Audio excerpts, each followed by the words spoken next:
Hopefully everyone will find me. I'm really hoping.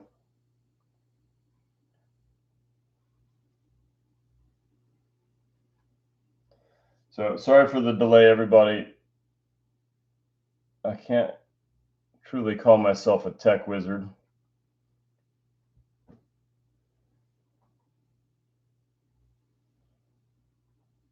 I just don't understand why YouTube will like if your camera gets disturbed at all, you just can't get it back. I mean, maybe somebody knows what they're doing. I don't, but it got this. It was going, and then it must have gotten bumped or something, and then I couldn't get the camera to work again. And they don't make it easy just to pop on unless you just kind of really tank the description. So that's what I just did. So I'm going to get a little bit of, yeah, I'll lose a few people. I hope not too many, but. All right, I just checked and you were doing okay on there. That's good. All right, I'm already keyed up a little bit too big. Let's go a little smaller.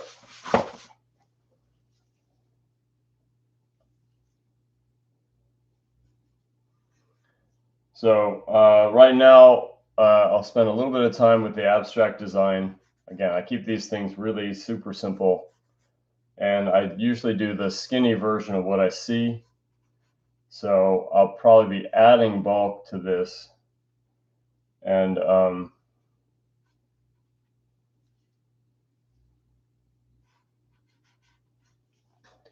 these lines might not make sense to anybody except for me. So I wouldn't expect them to be too impressive looking. But it is the abstraction that I feel, that I'll get a composition that I want, uncompromised. I won't try to protect anything. Like if I really try to get a real delicate, detailed thing going, then I might try to paint around that. And I don't know, it's just such an inefficient way of painting. And you usually have to make a lot of compromises too, because you're just trying to make this one protected sacred spot work, and you're usually willing to really tank a lot of things that you want to make that happen. So I really embrace abstraction, simplicity.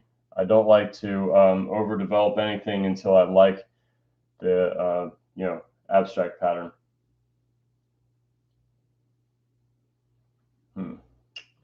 There is a petal in here that I'm going to ignore for now.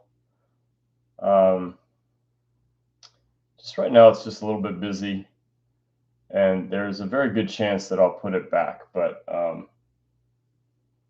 that's going to be one of my early creative decisions, is to get rid of that. Based on my little color study over here, this was I don't know, half-hour little doodle to just determine what am I going to do with the background, because I had the idea of maybe going with some of that funky gold leaf again, but I just don't think it'll support the bright iris. And so what that little study told me was that I better go a little bit darker with the background, and lighter probably won't work. There might have been ways of wrangling it to make it work, and maybe it's worth the experiment for another little study using the gold leaf, maybe. I don't know. But either way, right now, I'm going to stick to that idea for the sake of getting started. And maybe we'll do gold leaf some other time. But there's a variety pack of really kind of weird, distressed gold leaves that were, I don't know, I thought really effective in that leopard painting that I did. I really liked it. So I want to do more of it. Not this time. All right, so anything symmetrical, I like to have a center line. I'm building my composition. This is kind of centered, but the vase is off center. I mean, center's about right there. And I'm going to throw the weight off with this big petal here. That's, again, the skinny version. I'm going to roughly fill this composition, but I really don't want to go any taller than right there.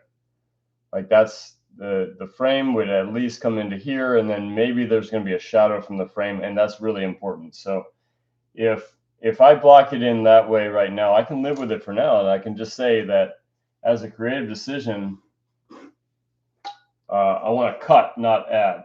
I don't want it to expand at all. And so that'll be the first place of refinement with that in mind. And I'll just make sure that the other compositional elements don't sacrifice too much, because first off, I already have a piece of the action here, and secondly, I'll custom fit that design to accommodate that iris. But at least on the overall composition, idea goes that things are roughly fitting in a pleasing manner for me, at least. Maybe somebody else will make a different creative decision, but I'm satisfied with this one for now. Now, the other thing that I want to include is that vase, and I want very much so to have light passing through the vase into a nice cast shadow that will have the weight offset here, and another way of offsetting the weight here. This cast shadow is nice and important to me. And the loose idea that I have is to come in a little bit rough with the background, so I can have the delicate flowers reading against a really rough, choppy background. And if that doesn't work, I'll blend it, bring it together. But my first iteration didn't work, and so I don't consider that a failure. I consider that to be just a suggestion, something that I could create the painting that I want, because now I can see kind of what fits and what doesn't, what that scale will look like. And so I'm not really stuck with anything that I don't like. But again, I'm going to, yep. Before you get too far, are you recording? No, of course not. Thank you, Liz. Okay. Ooh, somebody's in the chat. I can see you. Thank you. Appreciate it. Yeah, the seeing wasn't Zoom. It was YouTube. But I appreciate that all the same. All right, did you hear it say recording? No. No. Why is it doing this? Come on.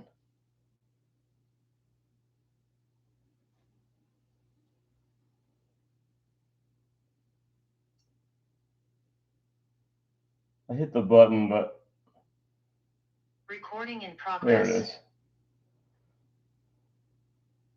Okay, now I heard it. It doesn't want to acknowledge my fingers because I'm wearing gloves. I usually don't wear gloves, but this time I decided to. And on YouTube, that's nice, but it's a little glary. Yeah, we're gonna proceed because I really want to get going. This hopefully won't spill out too late. I'm hoping to be done around 11, but we'll see how that goes. It's nice when I can get started earlier than 9, but that has a lot of factors to it. So, but I'm so glad to have you all here, whether it's YouTube or Zoom, and of course all the people that join on recording. That's really great. I appreciate it.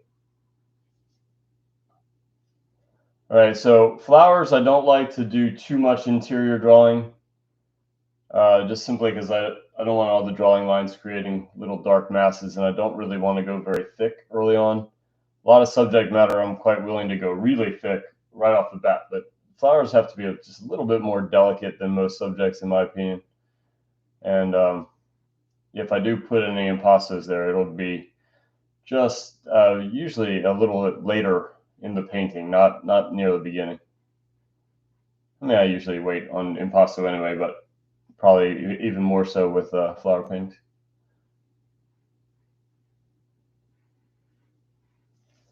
Much rather paint from life, but just had the feeling that they wouldn't last very well here, especially with cats roving around. So I wanted to really make sure that right there in the studio at the Schuler School that I just did a little color blurb just to see where I was going and capture what I was seeing in real life. Now, there's some things in that little color study that I just didn't like. And maybe I'll just bring it together from photo or whatever, or maybe just another pass at it from life. But at least it gives me that first clue as to kind of where I might make an error, not error per se, but where it's going to fall short of what I truly want. And so it did its job. It also maybe warned me that maybe that gold leaf idea wasn't going to work. It wasn't going to give me the contrast that I want. And so I really wanted to be mindful of that. Okay, so that's about as big as I want to go. So that worked pretty well. This little shape cuts in and get rid of this. So notice I like to do the correction first before I do the erasing. That's really important to me. I like to use whatever I want to change as a sort of guide for the next thing. So I usually, I usually make decisions just on somewhat of a guess. And if they don't do what I'm asking them to do, it's usually because I have a lack of clarity. And so I really don't like to go back to a lack of clarity by wiping out whatever I would consider a mistake. I like to use it and then erase. Hopefully that makes sense.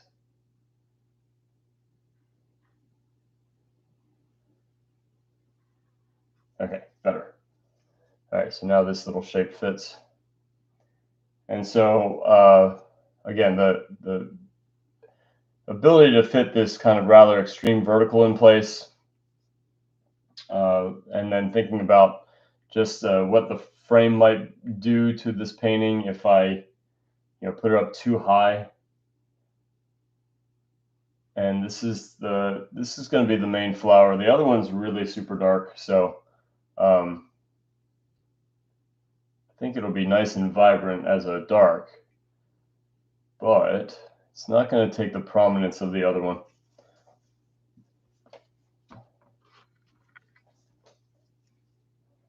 And again, I'm keeping the drawing really super simple, not just for time purposes, but for the sake of freely moving things around, not protecting anything, but also to not have a whole lot of umber in the middle of the painting. These are going to be really rich colors. Normally, with still life, I'll just blast away with umber.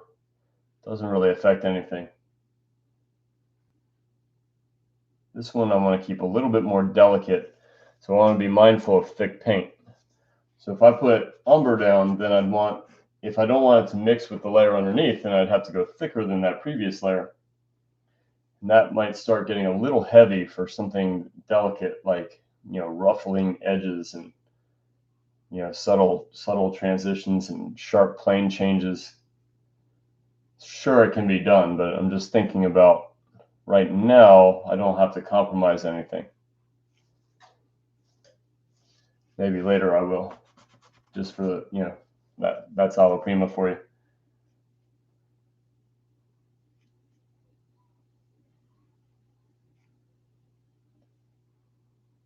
Alla Prima is very rewarding. It's a great skill builder, but it is kind of a win some, lose some proposition.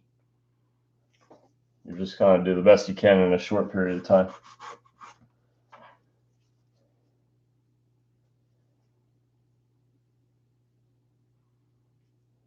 So this little negative shape in here, I feel like is too tangent. I'm gonna make this bud smaller. I think I'm also gonna make the vase smaller.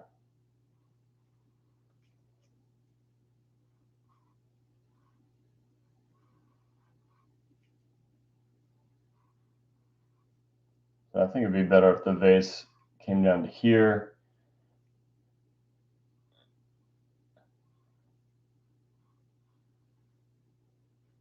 could even extend it down a little bit. I don't want to really go any lower than that.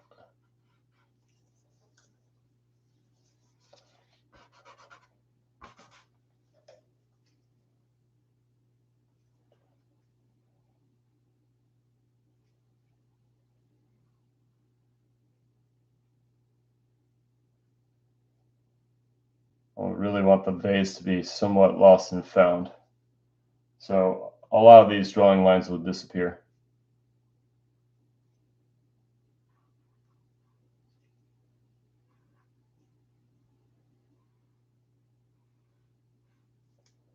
Yeah. After I said I was going to shrink the vase, I second guessed it because I really don't want the vase to look puny for these big flowers. So instead of shrinking it, I just shifted it completely down. So now I feel like I have the space for everything I need. Just going to give myself a little bit more definition to these stems. And then I'm going to blast away with rather simple tones. So one thing that I didn't like about this little study was I keyed it up a little bit high, and then to make the values work, I brightened it with a lot of white or off-white. And I didn't really like that. It was kind of killing the color a little bit. And so that's another little take I got away from this like 30-minute little doodle or so. I don't truly know how long it was. It might have been longer. Hard to keep track of it when you're teaching, but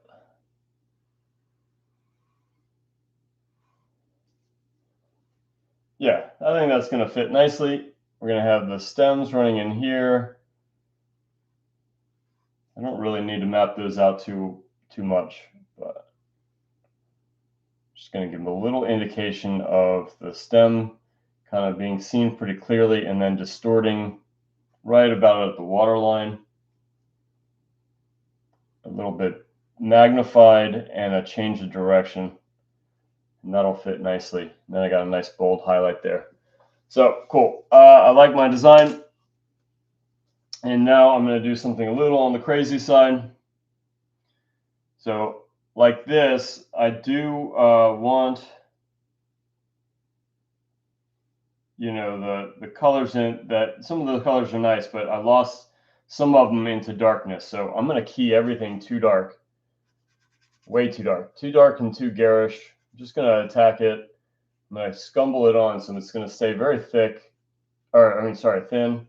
And I'm going to be supplementing it with those paler colors. And I'll be painting because I want a lot of harmony in the shadows, a lot of refracted light. I want some of the pink into the shadow too. And I'll be doing a lot of drawing lines into it with some sharp edges. So this seems a little bit too rich right now, and it is. It's by design. And I'm going to be paling a lot of this up. So the trick to doing this type of thing, I mean, it is a trick. It's an optical trick, because now if I base my other colors off of this, I'll be keying them up a little on the dark side to accommodate this value, rather than this getting too bright, and then I'll be forced to just keep piling on white and making it pale, or it's an even bigger problem with making a correction to make, you know, just undo a lot of things. I really don't like to undo. I like to keep moving forward as much as possible, but you know, sometimes it doesn't work. We'll always have to chalk it up to what's in front of you, not necessarily some kind of theoretical ideal. But as long as in my mind's eye I know that this is temporarily too dark and too rich in color, then I feel like I'll be in really good shape.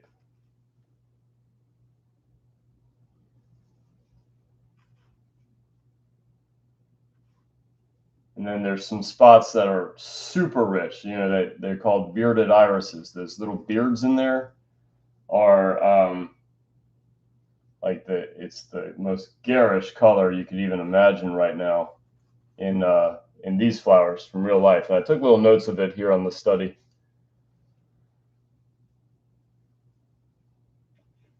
So garish version. I'm ready to move on to the next thing. I've got subtle indications of the shadows, but they're gonna get their high contrast when the brights go in. So I kind of already have an overly saturated, overly dark middle tone, and when I brighten it, those are going to end up looking darker. I just don't want to second guess anything just yet. I already know from my little scheme here that I'll be going darker with the background, and I'm ready to move on to the purple one. And so with the purple one, I just want to protect that richness of the shadow shapes. It's like this really rich purple. And unfortunately, I didn't remember to bring home my Egyptian violet. So I'll just make it work. And so make my own violet. Anywhere I see the darker version, I'm just going to put it in a little bit too dark. Again, balancing this. If I can keep everything just a little on the dark side, I think it'll be nice when I come in and brighten. And I won't need to brighten too much because this middle tone is already super rich and super dark. So that's darker than I want to go. And again, I'm just kind of playing it's not a trick per se. It's not, I mean, I know what I'm doing. It's just that when I go to rebalance things, it'll be to this deeper value. It won't be to something bright.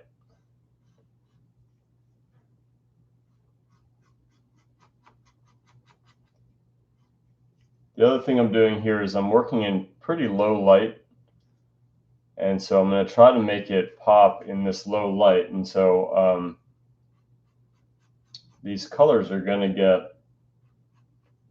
maybe a little bit more contrast and vibrancy than if I were painting in very bright light.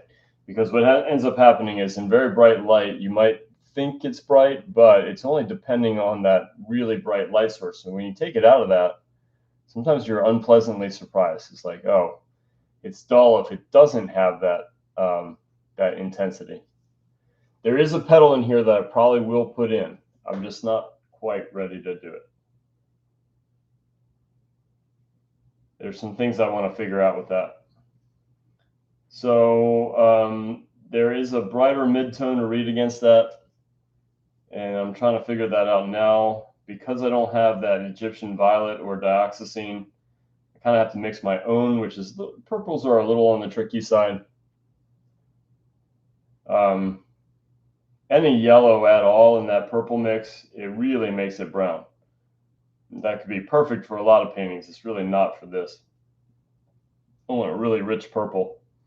And so it takes a little bit of wrangling.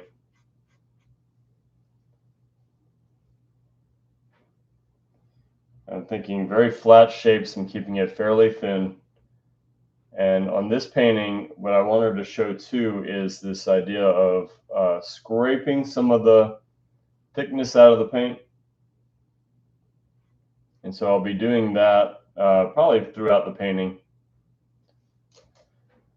All right, so one thing that I'm showing here is that I kept the edges super simple because I'll be really drawing them on with a fine brush.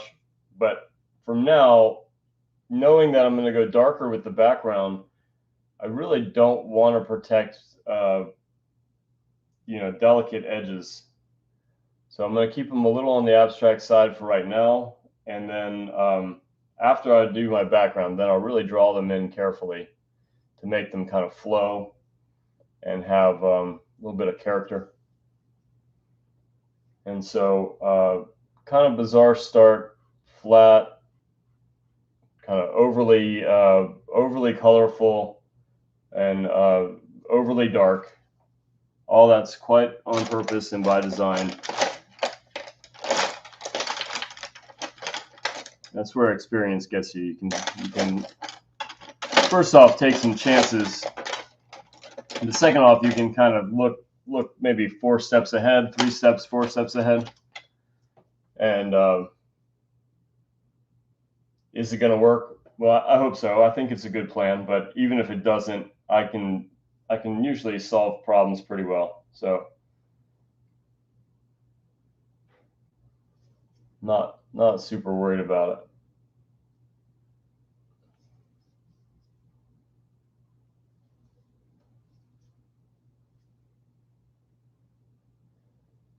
it. Okay. Sandra, did you not see the code on Instagram? I guess you weren't on Instagram. I'll give you my my Zoom ID.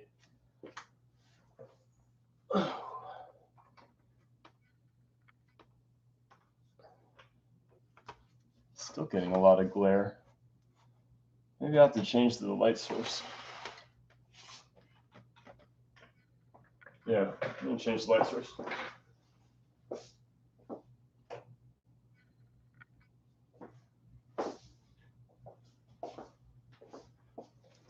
Still glare. Ugh.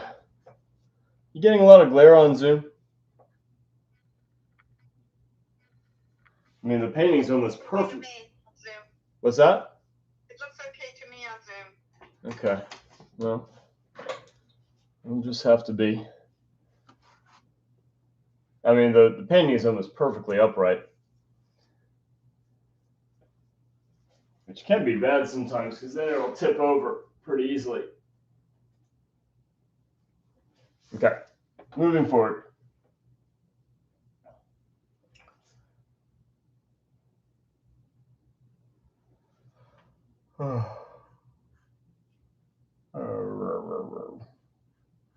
Haven't been sleeping all that great, so you got to bear with me if I start going off the deep end here.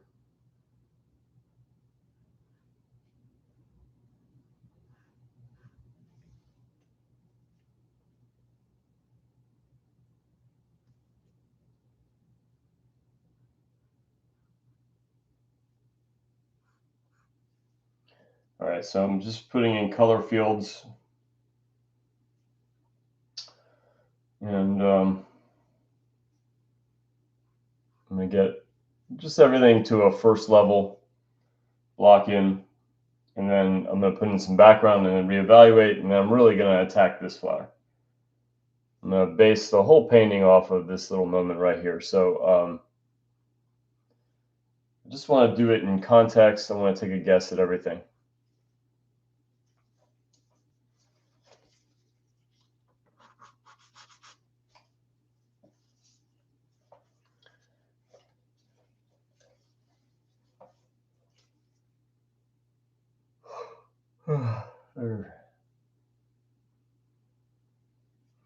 Yeah, we're in trouble. That's already like my third yawn.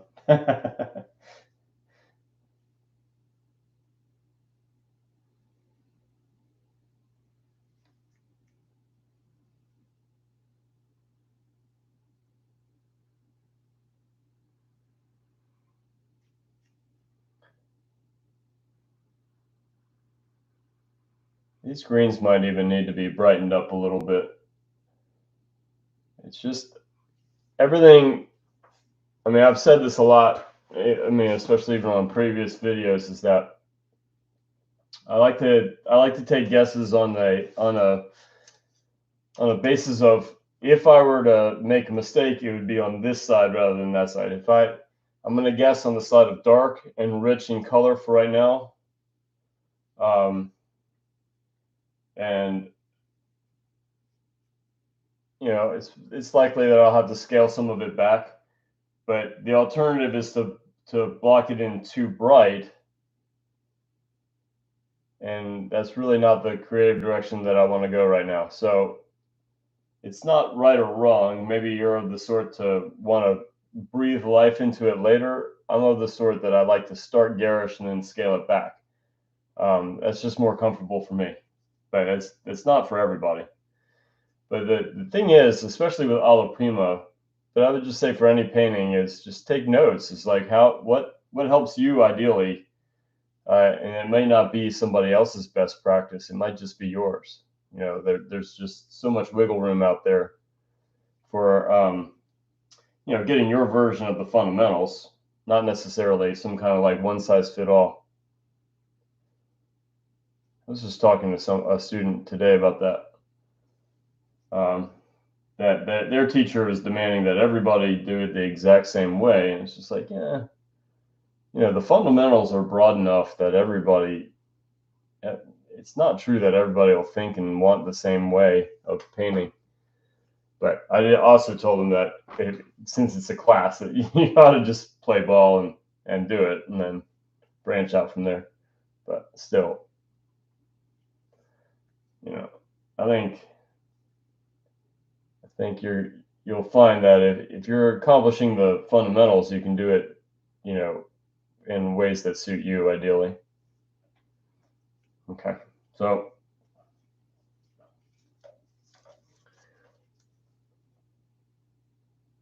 just keep building from what I see when I squint, and knowing that it's just a first guess. It's nothing sacred.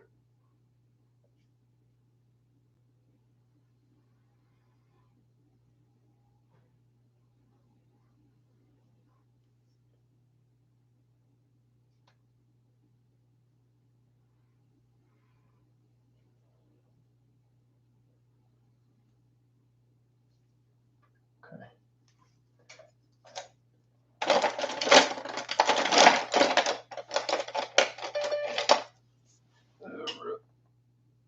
Oh, there you are.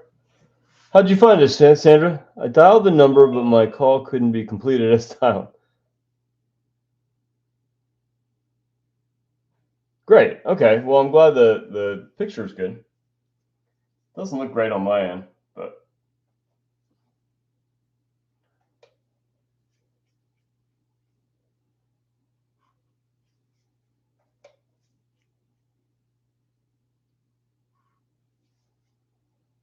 I'll be adjusting all these later. Just getting a feel for some of these brights,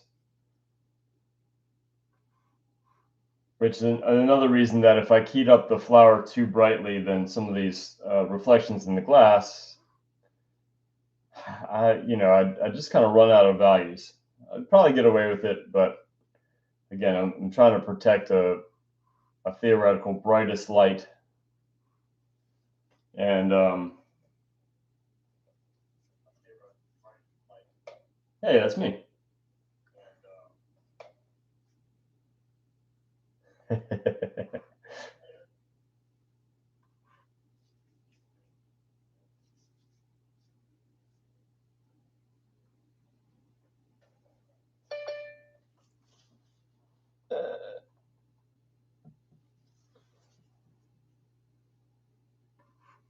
Hi, Sandra.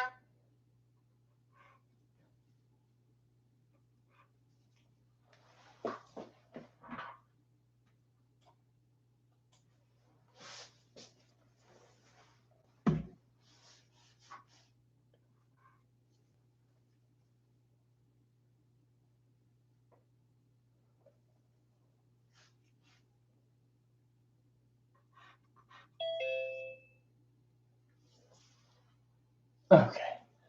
About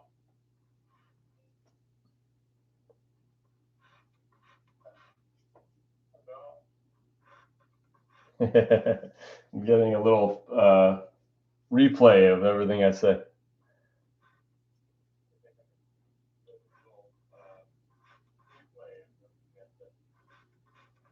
Yeah, now I can hear how many times I say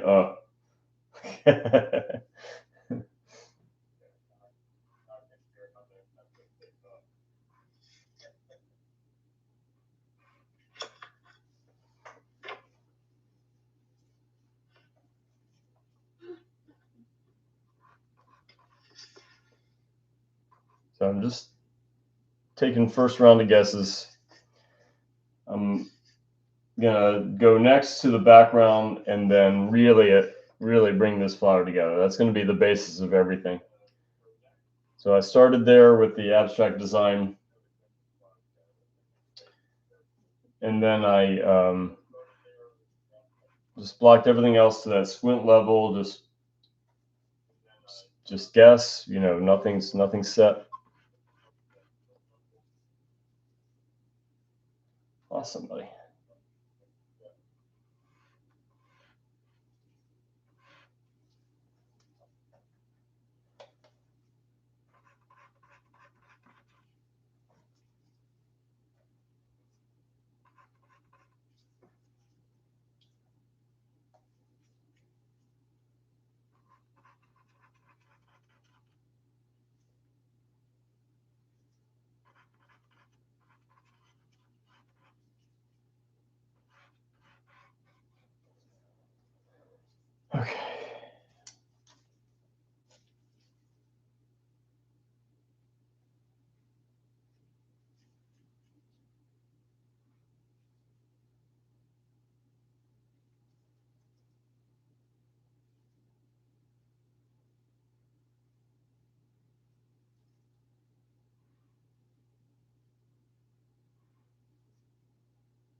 Okay.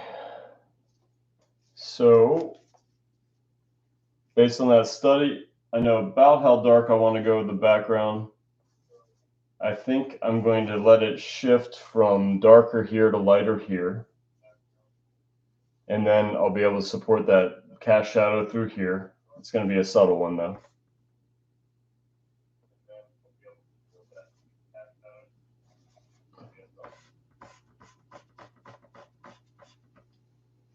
Yeah, about that dark.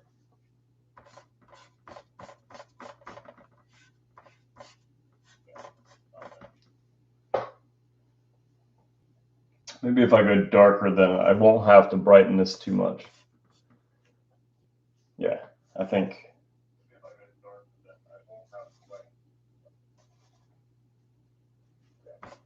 I might even want to throw some colors into the background, but again, this is just a block-in. We're just getting some guesswork out of the way. And so based on that little color study, I knew about how dark to go. I just not sure it's inspiring yet. And so the painting is going to speak to me at some point, and then I'll have a better idea of where I'm going.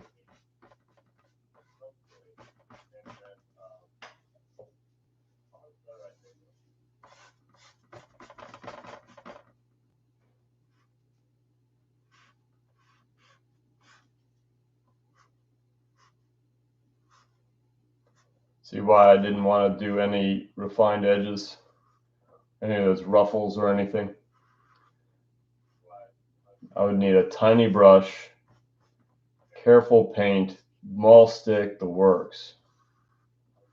I didn't want to do any of that.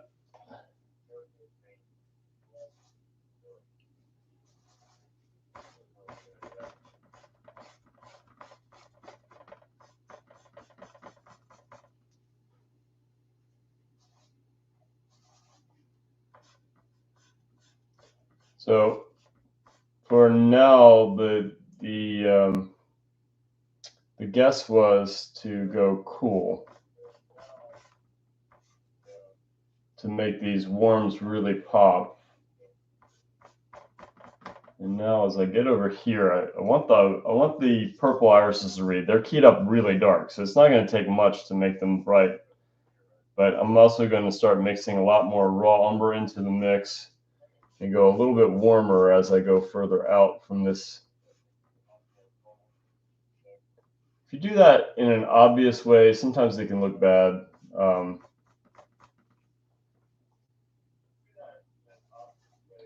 But hopefully, as I build this up, there are some brights on the edge of that purple, and they're going to read better against this background. So I know I'm missing an element that's going to help with the background problem.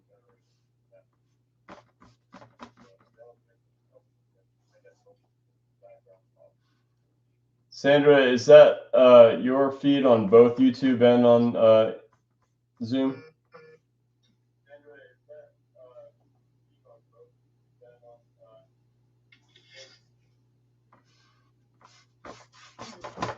Can you hear me? I can. I was just wondering if it was because you might have the audio on both Instagram or on Zoom and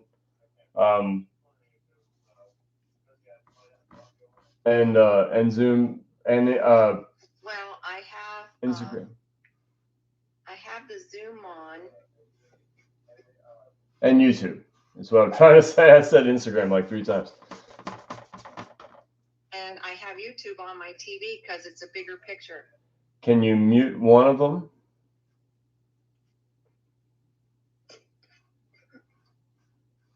It's not a big deal. I don't get upset about that stuff. Cover her up. Ancient figure study under there as my backing board. Yeah, ancient as of, I don't know, 2 years ago. One of those Alla Prima studies. Is that better? It is better. I don't hear me anymore. Yeah, no big deal.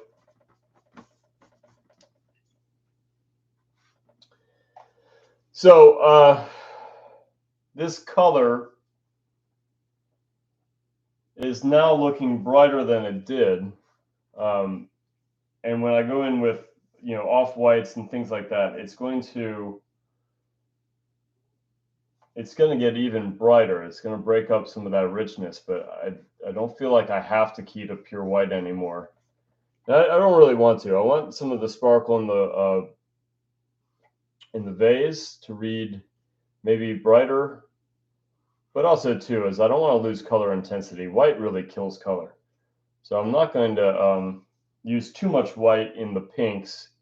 And that was what was so important about keying that extra dark. I kept saying from the beginning, it's like, I know this is too dark and too crazy in color, but I'm going to try to build a context around it to make it work. And we'll see, right?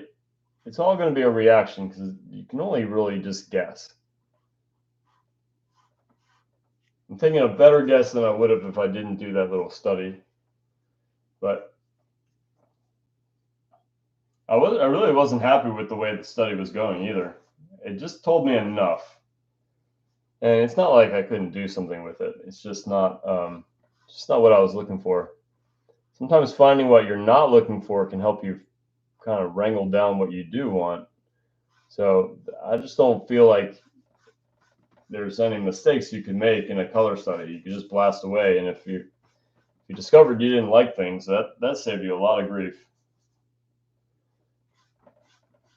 One thing I'm doing here, kind of a combination of lazy and something more specific.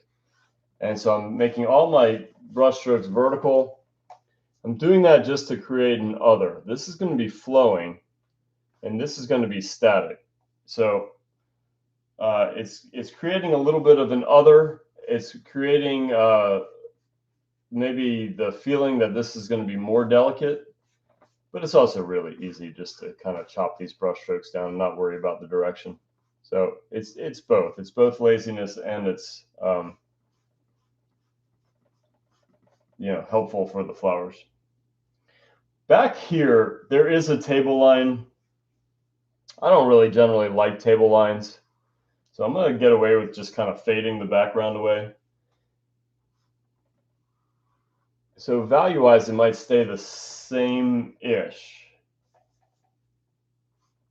but maybe I'll change the direction of the brushwork just to suggest that it's going, more horizontal.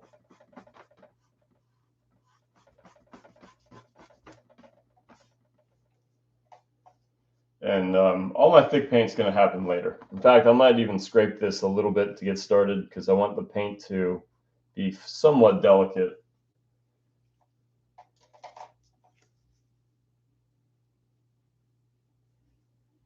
The last Alla Prima, the landscape, I was painting maybe a little too fast. I got really far into the painting and realized it was only like an hour in. I have a feeling this one's going to take a little longer. I don't paint flowers all too often, but it's just a little bit different of a setup. It's got that factor of delicacy. I've seen a lot of really great artists that I really love their still lifes, but I really don't care for their flowers. It's because usually a lot of the artists whose work I'm attracted to has thick paint and choppiness to the brushstroke, but it doesn't translate into their flowers because it's not delicate enough. It doesn't have that quality of these thin flower petals with their refracted light and that softness. So it's not a dig on them, and I'm sure other people really love their florals. It's just not my thing.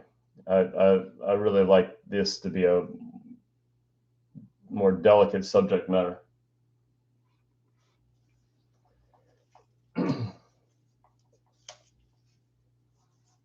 I won't name any names, quite on purpose.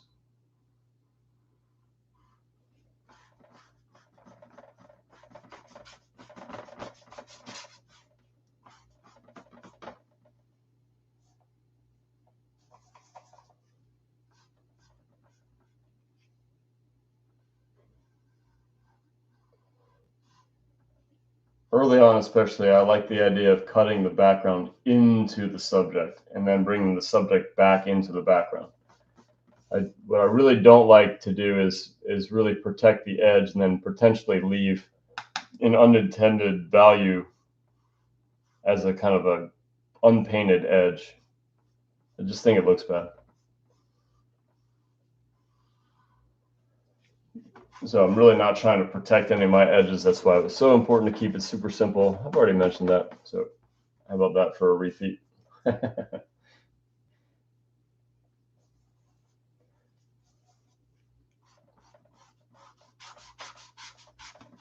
Feel free to just chit chat or ask me questions. At some point, I'm going to start really concentrating on this. I probably won't be talking as much or explaining what I'm doing as much.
All right. Background is just a suggestion. And I'm ready to move on.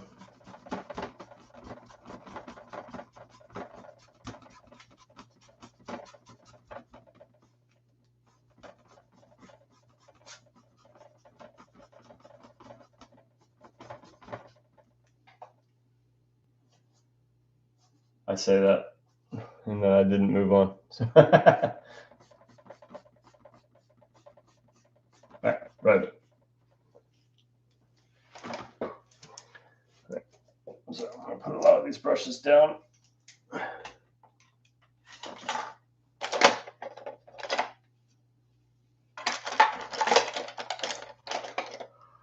Liz, I definitely have to make that longhorn into a second mall stick. I need a really killer brush ball stick for here too. I agree.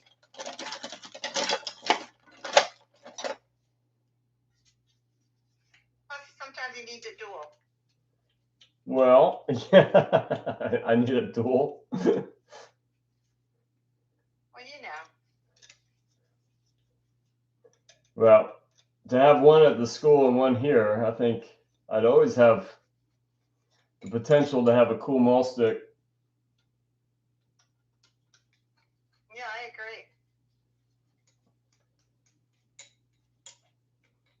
agree. Yeah. Well, Stick of Doom needs to be re-gilded though. You mean the gold tooth? Well, the gold tooth, yes, but I meant more of like the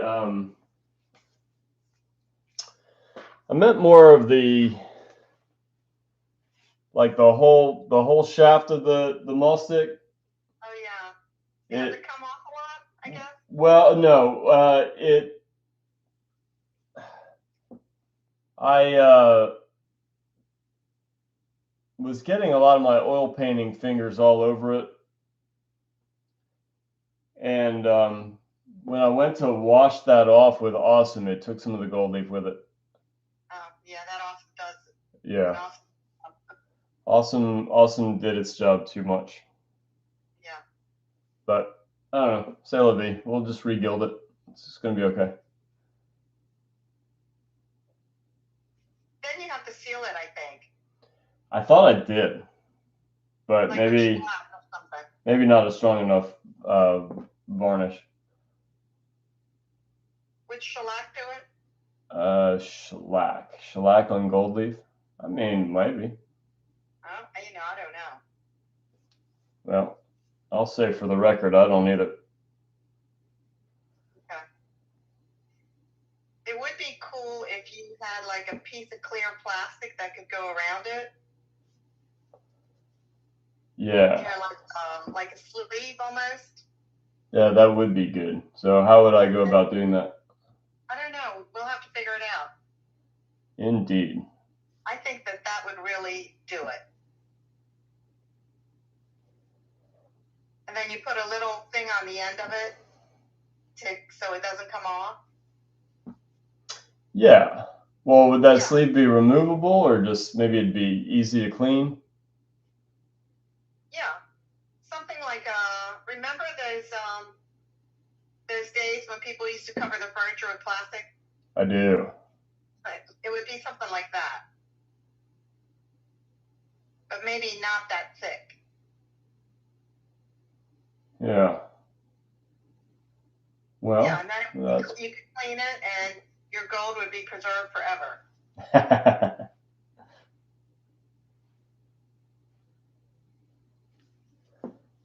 That would be awesome. And not awesome like the cleaner. Well, again, you can't blame Awesome for that. It was just doing its job. It was kicking butt and taking names. Yeah. It was just removing my gold. And so I stopped pretty early, but like that whole top part is mostly removed.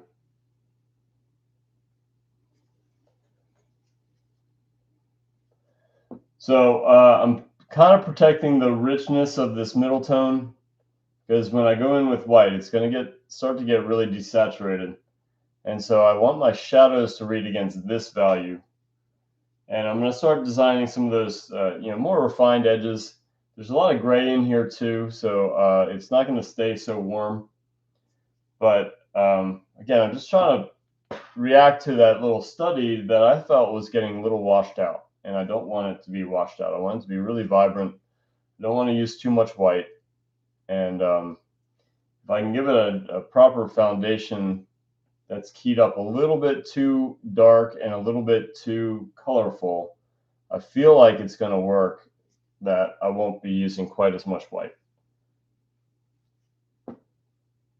White, I feel, is a very important color, or important pigment, but it's easy to overdo. Super easy to overdo. One of the biggest problems that beginners have is too much white. Not trusting the darks. So the darks don't go in dark enough, middle tones get bright because the darks aren't dark, and then everything's keyed up to pure white. Nothing is special. Everything's flat. And that's what I was feeling like was happening with this little study. It's a little washed out. Lost a lot of that rich peach. I could bring it back if I had more time, but I really didn't spend very long on it. But it just wasn't doing exactly what I wanted. So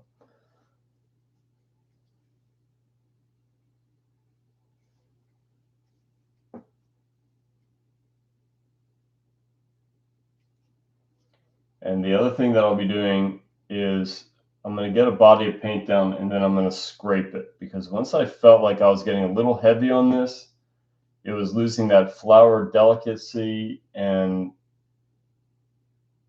scraping would bring it back. It would remove the body of paint and keep most of the drawing, and then I could paint on top of it with a little less globs of paint. And I really like globs of paint. I just don't like it for flowers. Again, they're just talking about some of the flower art that I've seen out there. There's a lot of really great flower art, but there's some painters that I really enjoy, heavy, strong, bold paintings that it just doesn't translate into flowers, in my opinion. So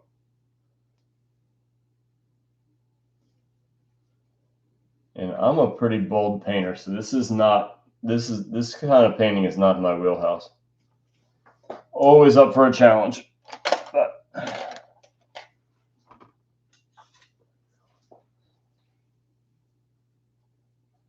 might eventually start going darker with the background. We'll see. especially like right in here. I like this relationship of just a suggestion of a cast shadow, and I like the brightness around the purple. So if I go darker, it's only going to be in this upper corner, and I'm going to let it fade. And so I didn't really finesse too much in the way of the edges, and I didn't really finesse too much of the background, just because it's all just a suggestion. So I'm going to get into my first round of highlight values. I'm going to throw a lot of red in there.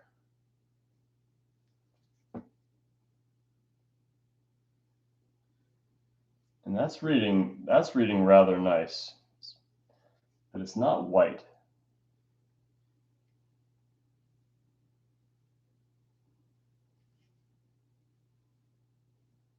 All right, so that's encouraging.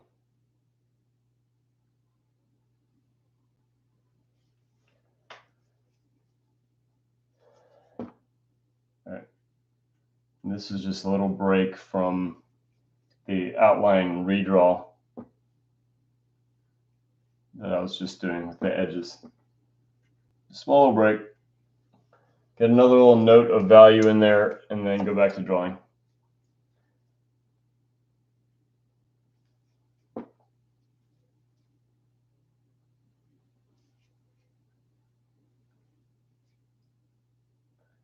So there's a part of that sort of beard of the bearded iris right here, and that's going to be my most chromatic color. I'm going to take a note of what that looks like.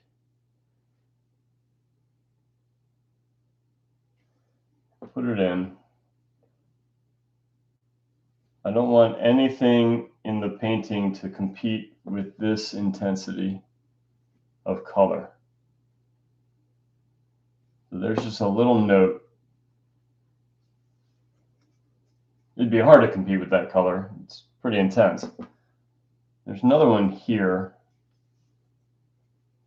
And then there's some super rich darks in here that might just be pure alizarin crimson. So now, throughout the rest of the painting, I can refer back to that as just that's the line you won't cross. It's going to be this is the richest color. Nothing else should compete with it. Brightest light. I think it'd be nice to put the brightest light maybe as just a little sparkle on the rim right there. And then that, again, would stop that from getting too washed out. But if I put pure white down, I don't actually need to key it up that high. I don't think so. So it's going to be here. Darkest dark. Darkest dark, I think, is going to be among the purples. Like pure ultramarine, some alizarin, a spot of it like right here. That could end up my darkest dark. We'll see. And now I've got my extremes in place. I can refer to those at all times. That's pretty subtle though. But if that gets that dark, that's going to make this look like a rich purple. All this is going to get a little bit of cloudiness to it. It's getting a lot of reflected light off the gray. I think it'd be nice to make this dark because that got light. But we'll cross that road. We'll go back to drawing.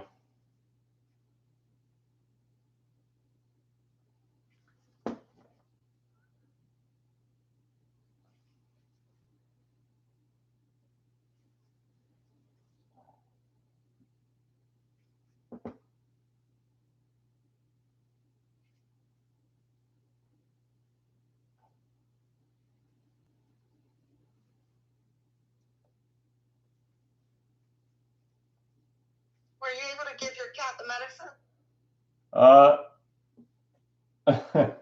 The eye drops. Well, I mean, he got medicine. He got a shot for antibiotics.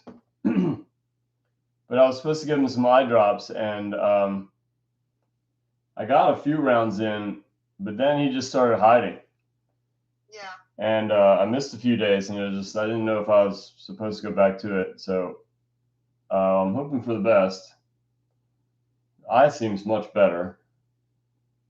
Oh, that's good. His one little eye. And yeah, seems to be doing okay.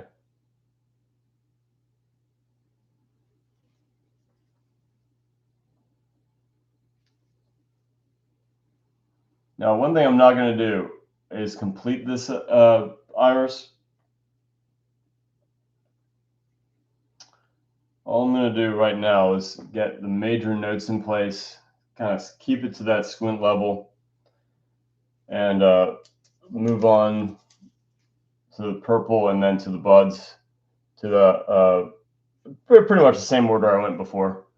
But now this will be a lot more described as far as the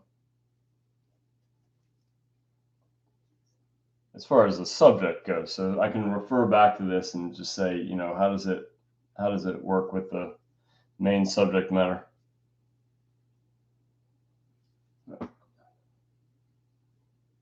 So far, so good, even though it doesn't look like much yet. It's going according to my plan. Whether my plan works, we'll see. But if it doesn't, there's some problem-solving tricks I know that'll hopefully work.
The trickiest part to most flowers, there's a few exceptions, but the trickiest part to most flowers is that if you're looking at a single flower petal, you're usually seeing through it a little bit, and there's a good possibility for refracted light, meaning the light is getting bent through the iris, so it gets a pretty intense color within the shadow.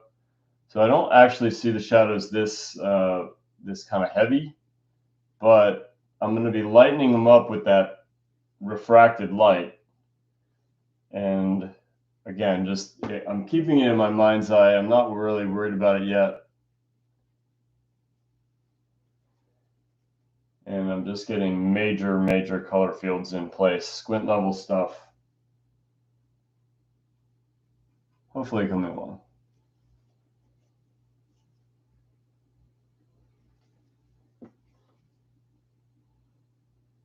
Yeah, YouTube still seems a little washed out, but you know, I thought that about the landscape too.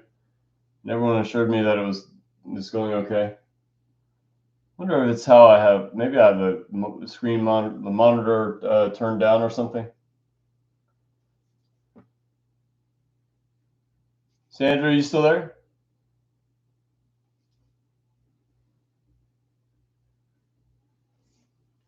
I think she's watching through YouTube. Okay. Well, what do you think? Are you watching on YouTube too? No, because that does the double audio. Oh yeah. No, yeah. I don't. Okay, no problem. I was just wondering what the video quality between the two is. Like if it's. I think I could check. Well, if the second source is muted, it shouldn't do the double sound thing. Or I could just stay quiet for a little bit. It's possible. I've done it before. Sandra says yes, it's washed out. Ah, darn it. On YouTube. I didn't see her say that. No, she sent me a text. Ah, okay. So I wonder what I'd do about that. Here, I'll just pull the...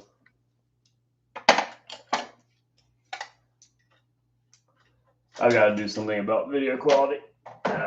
Nothing more to it.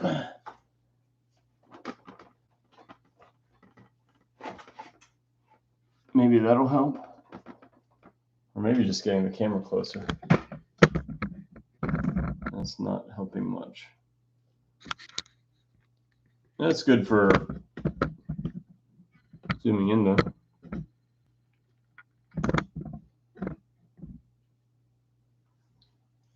It's a little cattywampus, but I don't want to be painting around the camera. Is the camera in the zoom feed? Or, yeah. Zoom. Yeah, I could see. I mean, I don't see a camera, but I see you. Okay, good. And I see you painting. Yeah, I didn't want to see the camera. So, good. And I see your head occasionally. It's okay. As long as... another good question is... Sandra said that's better. Good. Good. The other concern is that I don't want my hand to be covering the camera feed. So as long as that's not happening, I'm happy.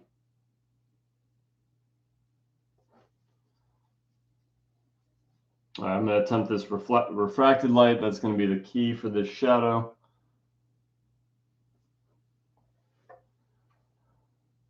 That works pretty well. Okay, I can work with that.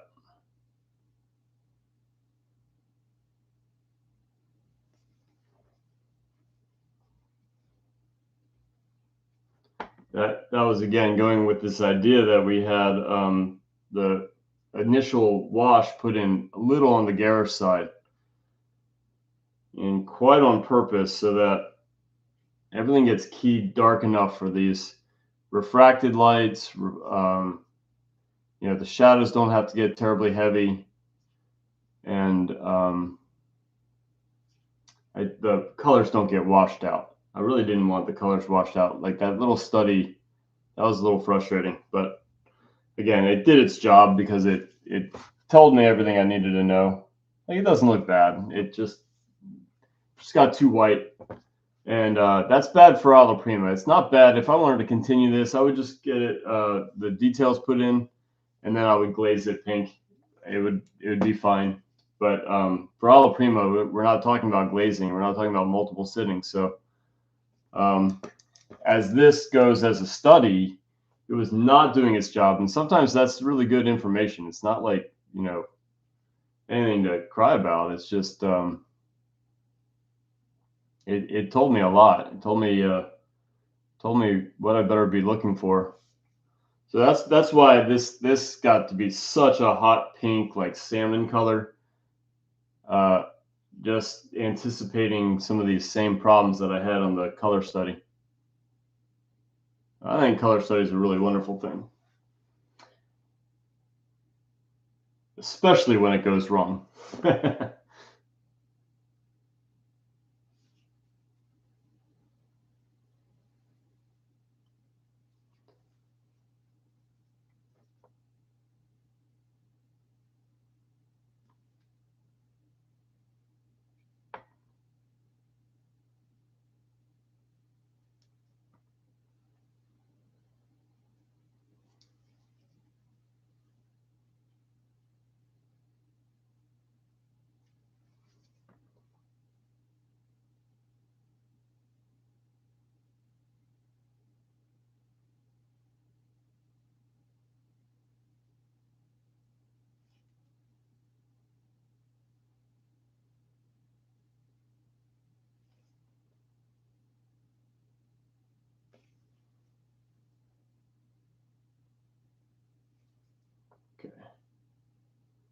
I don't want to take this too far because in the scraping I might lose just a little bit.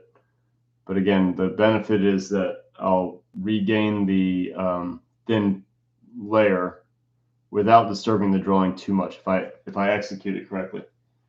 So I don't want to take this too far. Just want to make sure that my scheme is working and that I don't wash it out completely.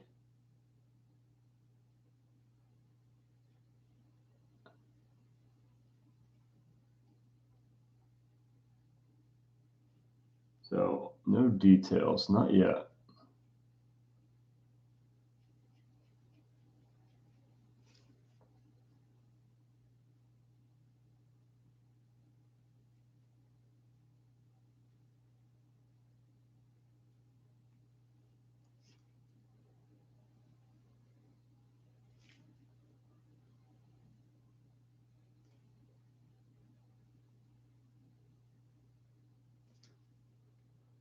I've seen some dynamite Alla Prima flower painters, but it's a tough subject for Alla Prima.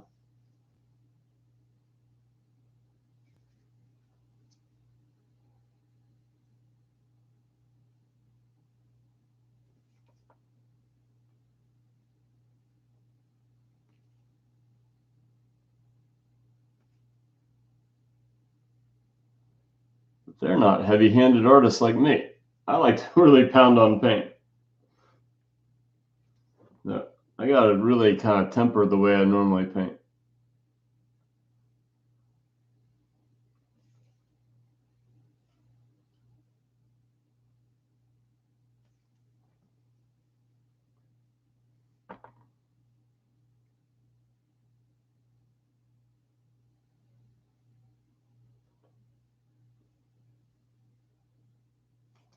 Okay.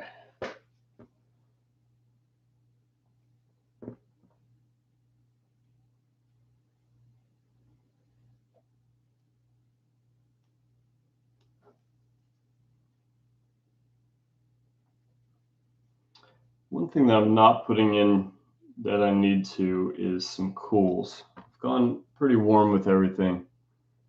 So now I'm ready to throw in some subtle purples.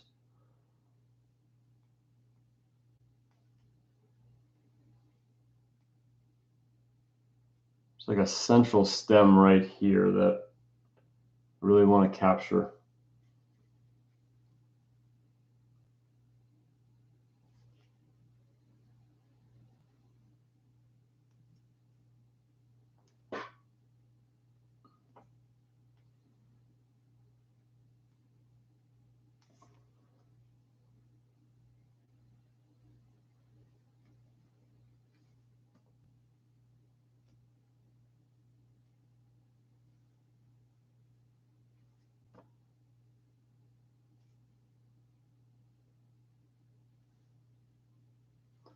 Okay. So for the sake of time, I'm going to take a break from this and move on to the other petals. So I keep hacking away here. Like I said, I'm going to give it a scrape. I just want to figure out how I'm going to turn form and keep it delicate.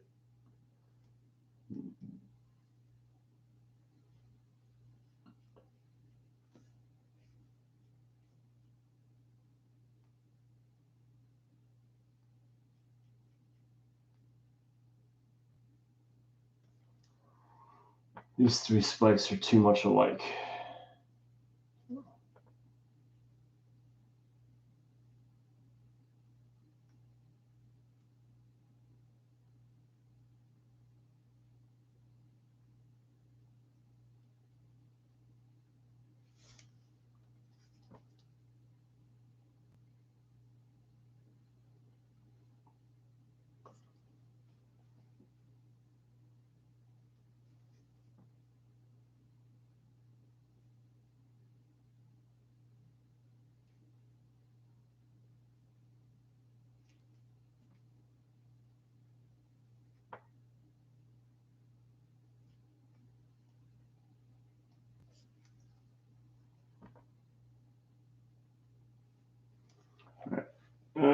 Might as well take a break from this.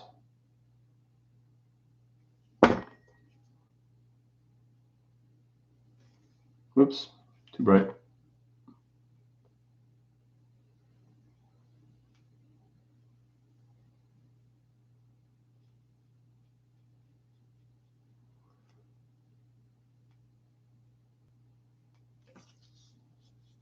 Okay. Well, there we go. So I wanted this to be rich color. These other petals aren't quite as rich. They're maybe a little yellower in their sort of peach, but they're a little bit more washed out. And I want to get them in because again, I've already done second round build up for this, but I don't really want to do too much until I get more of the painting in. So it was that first round of guessing started here, and I kept really aggressively blocked everything else in. And now I was a little bit more delicate with this round 2, but I don't want to perfect it yet. Still a lot to figure out. And then I'll revisit this. So it's not done. It's not really that close. It's just a first round of hacking away,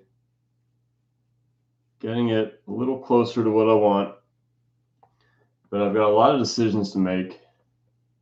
And I don't want to be, really hacking away at any one spot and then discover that I've got to do a lot of wrangling to make it work with the other things. So rather get a second tier block in for everything else. And then it'll be all about refining this flower in that order.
So now that this is getting in, I think it's going to be a definite, I definitely want to get darker with the background.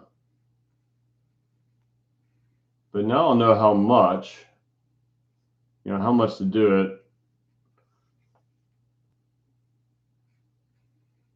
But I think I made up my mind that it needs to be darker. The magnitude will probably be, I definitely don't want to go this dark, but dark enough to really make that vibrant without going any brighter. Because if I go any brighter, then I'm keying it up too high. I'm just going to wash out everything.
Okay.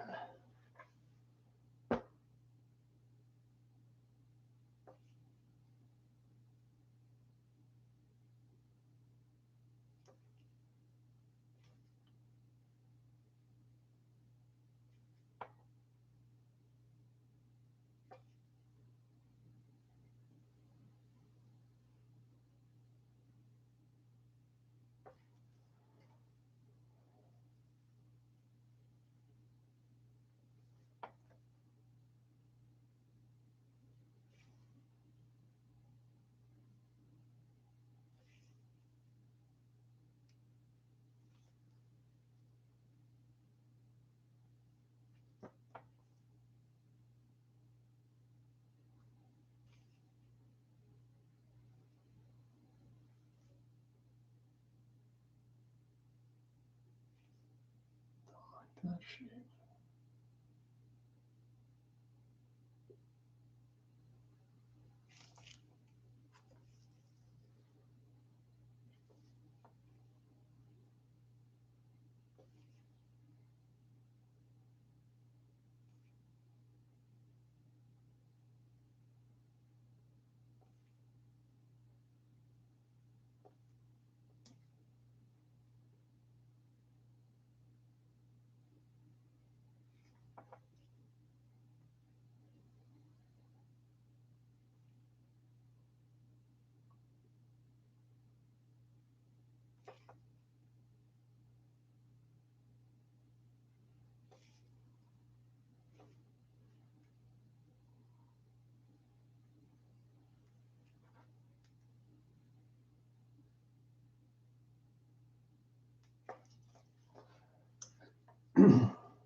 Whoops.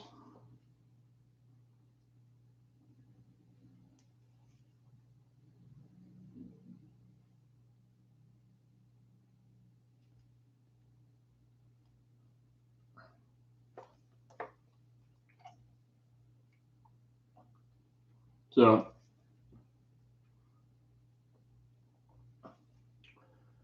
the second tier block-in, I'm still not looking for anything too perfect. I'm just kind of taking mental notes as I go, just saying like, okay, some things are working, some things still need adjustment. I feel like the key to try to get these rich pinks to endure and not turn pure white is it's going okay. Again, all this is going to get an adjustment as I get the rest of the painting blocked in, then I can truly judge everything by everything.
Yeah, much darker with the background.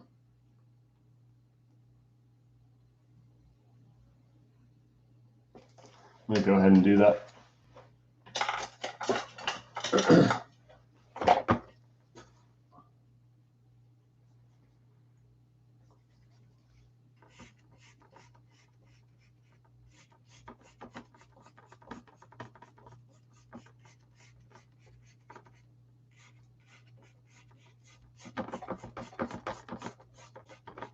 And it's the reason, though, I didn't want to go too far into detail. Want the freedom to still change things around. So I'll be jumping to other compositional elements before I feel like I completed this iris for that same reason.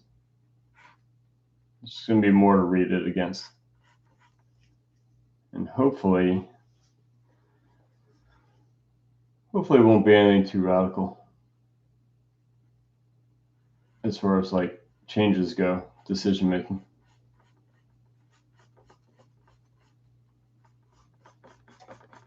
And every time I'm tempted to put more white in, I still have that hesitation to just say, okay, I really don't want it to be too pale. And I felt like it was going that route. And that's exactly what happened with that study. Way too much white, got washed out.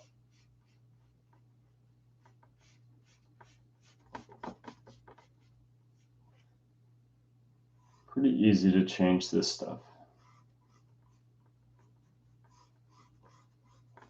At least before we start protecting things, because then they start looking good or detailed or soft or put a ton of work into it. All right, that's better.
Hello, Carla.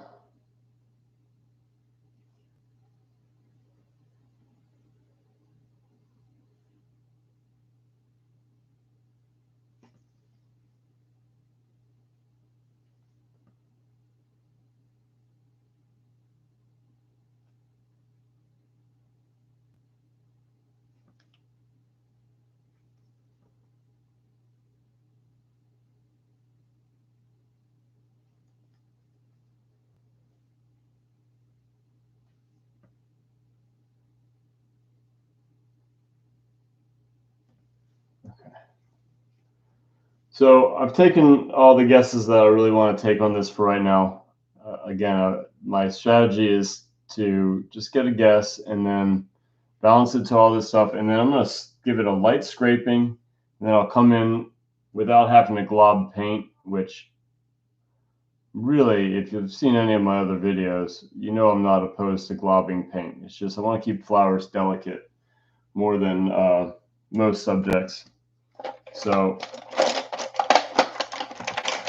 while I love impasto, I don't think it's a good idea for this painting until it's just kind of at the very end, and I'm just really confident that if I put that glob of paint in there, it won't kill the delicate nature of flowers.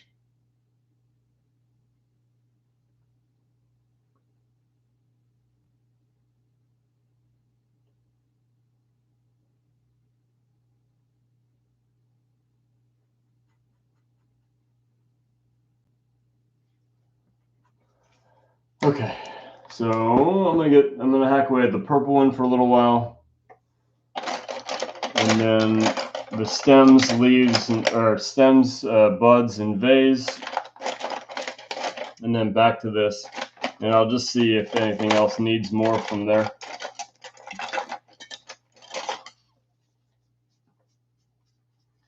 I'm gonna get about as rich as I can get for a dark purple, matching that little spot of darkest dark.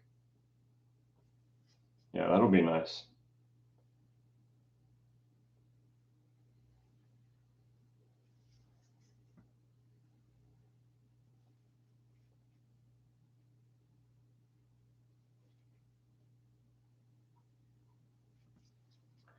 So a lot of times when I very intentionally say, okay, I'm going to put in something a little on the garish side, a little on the dark side, I can justify it with other things to make it at least somewhat work, if not work. And that's what I'm trying to do here.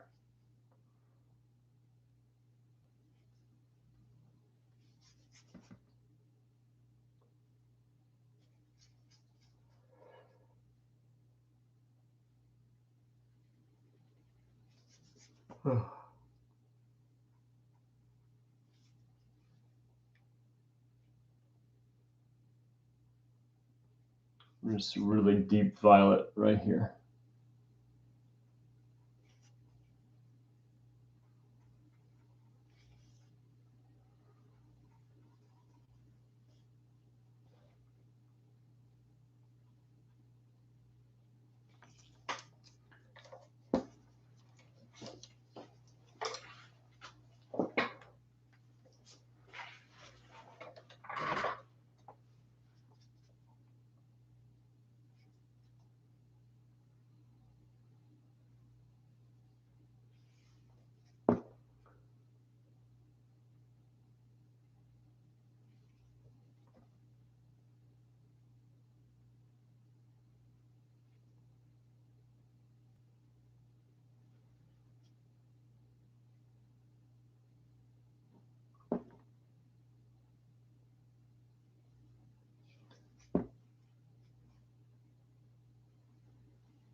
Again, what you have to watch out for with purple is if any of your pigments have any wavelengths of yellow, it turns brown really easy.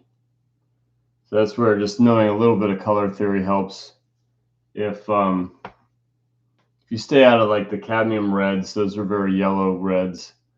There's others too, like Windsor red and you're safe with pigments like permanent rose or alizarin, pyrroline. Cad red deep, it might still have a little bit too much yellow in it, but you don't need pure purple everywhere. It's just if you don't want to turn it brown, you got to stay away from any wavelengths of yellow. And just bear in mind that even though it can say red and look like red, if it has any sort of oranginess to it whatsoever, that yellow is going to really kind of tank the intensity of your purple. It's going to really make it a low chroma, more like a brown purple. Brown purple can be great. It's just, again, just depends if you really want a pure purple. The other ones you can get away with a little bit more, like mixing oranges and greens. I don't feel like they're quite as difficult to keep pure. And it would be easier on this painting to have like a dioxazine or Egyptian violet from, what is that, Old Holland? Or Williamsburg. Those are really rich purples. They're nice and dark and transparent. That's what I was hoping to have. I just didn't remember to bring it home. It's at the school, and I thought I had dioxazine here, and I don't. So now I'm mixing my own purples. I'm just trying to be really mindful of yellow wavelengths. It's a great book called Yellow and Blue Don't Make Green, or Green and, what is it? Blue and Yellow Don't Make Green. I always reverse yellow and blue. And it talks about the wavelengths that you'll find in pigments. It's really, at the end of the day, we're drawing with pigments, not theoretical color. And each of these pigments have their properties. And again, if we have yellow that biases toward green, or sorry, red that biases toward orange, or a blue that biases toward green, there's a very good chance that yellow is going to be in that mix just a little, and it can really brown your purples. Right now I want to stick to pretty pure purples.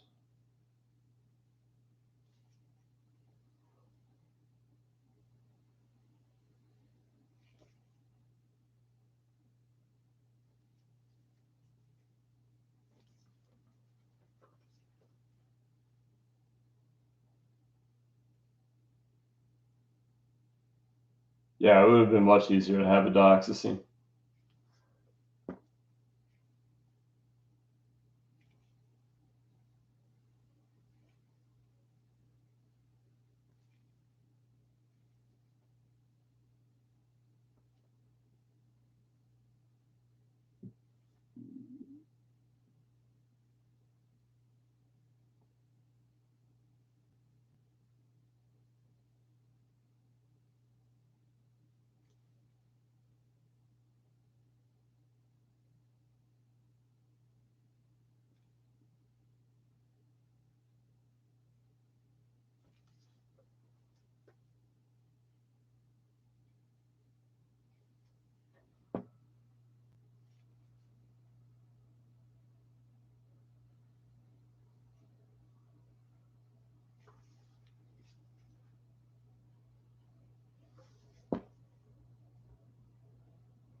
The other thing I got to be mindful of is I've been doing mixes with the white, and while I'm working on these purples, it probably would have been a better idea than what I'm doing to get myself a pile of clean white so that, again, just that problem of yellow pigment, make sure that there's no yellow that could possibly get on this brush.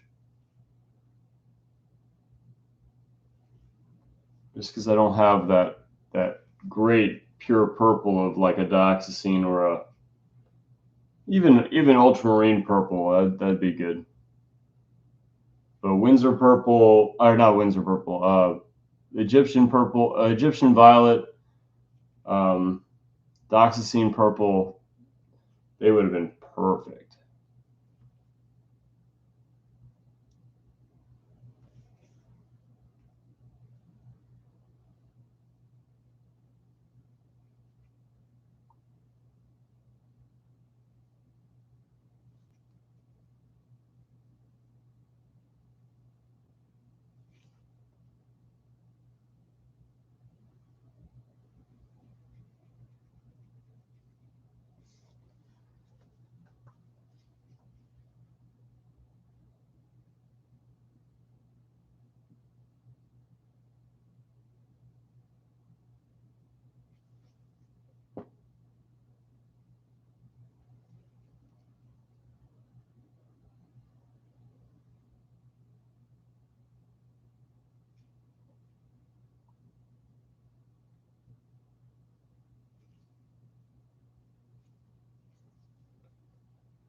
Okay. So I've taken my guesses at like second tier guesses at this purple, purple iris.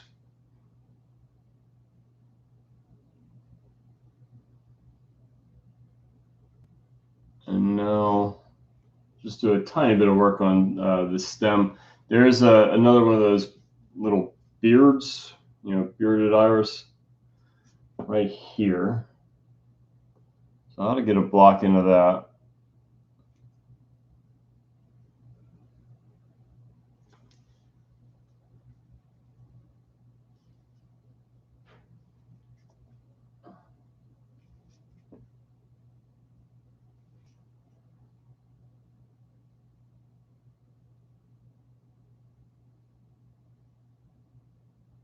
I'm not sure that's reading bright enough yet, but again, I'm just taking guesses and leaving them for now. And I'll be revisiting them with a fresh eye and then a sort of a reevaluation. Okay, just what does it need? Is something competing for attention that I don't want? Is something not showing up enough? Those are all the questions that I just need to kind of wait on and just see what the totality of the composition is doing.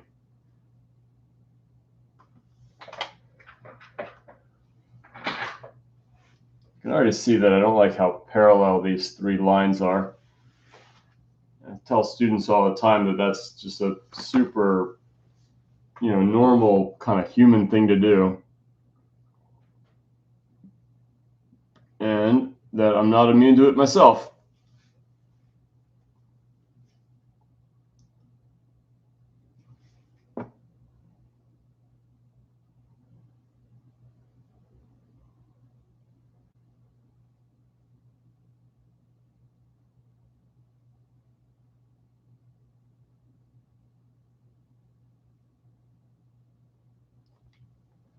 All right, so it's very likely that I'll put another little swath of purple there. I made a conscious decision not to worry about that yet.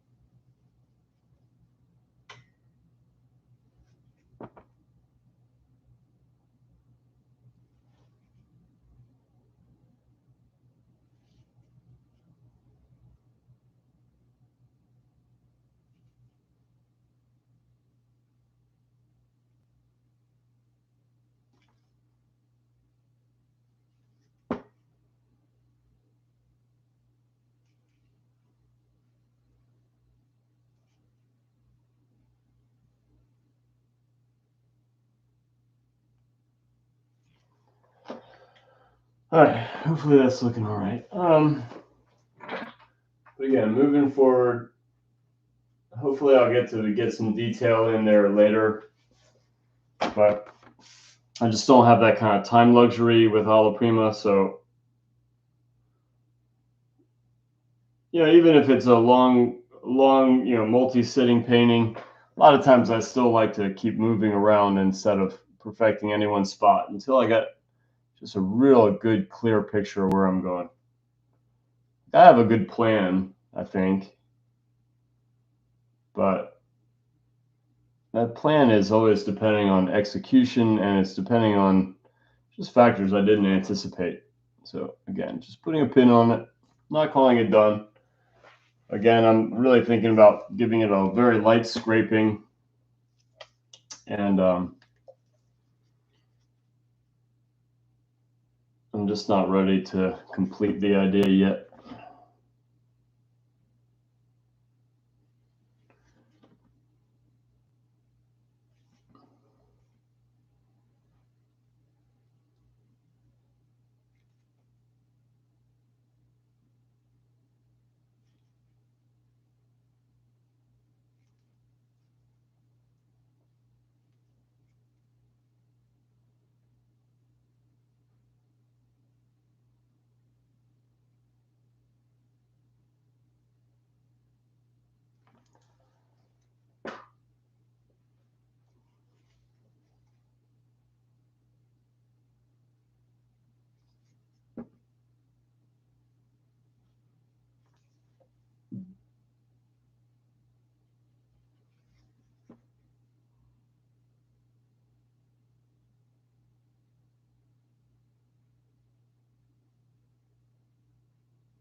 Everyone's quiet.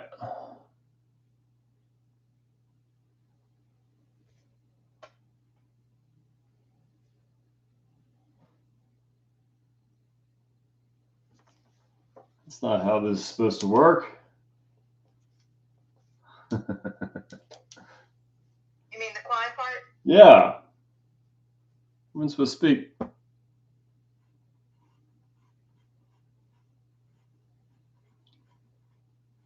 At least heckle, if not, chit chat. It's like, you call that a brushstroke?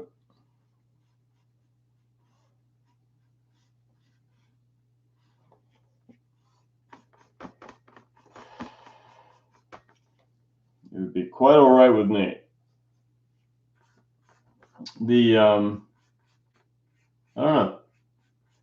I think it goes a lot better when, we can just have a conversation. Doesn't even have to be about art. We'll just avoid religion and politics, I guess. Right. Isn't that the common thing that you? Yeah, pretty much. Need to keep things civil. I can discuss any of those things too. It's just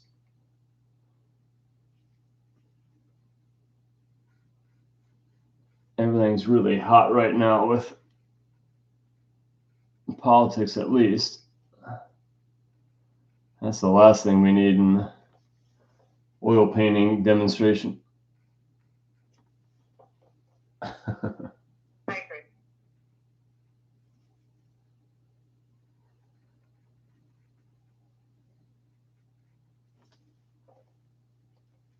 Okay, so second tier block-ins, neither are done. I definitely want to revisit this, and I just want to get some paint down on the stems and buds. Another quick pass on the glass, although I don't think I'm going to refine the glass too much, simply because the focal point's way up here, and this is going to be more of an afterthought. So it'll just get touched up so it just doesn't look so awkward. But yeah, I don't think it's going to get fully developed, especially not Alla Prima, like all the time constraints. But what time is it? It's if I'd have gotten started on time, maybe 11 o'clock would be in play. I don't know. It's getting a little late, but I'll figure it out. Again, this isn't my typical painting, and so I do pretty well with really bold subject matter. Flowers are really delicate, so this is really not my this is not in my comfort zone, but I've never shied away from getting outside of my comfort zone, as evidenced by my Friday figure madness.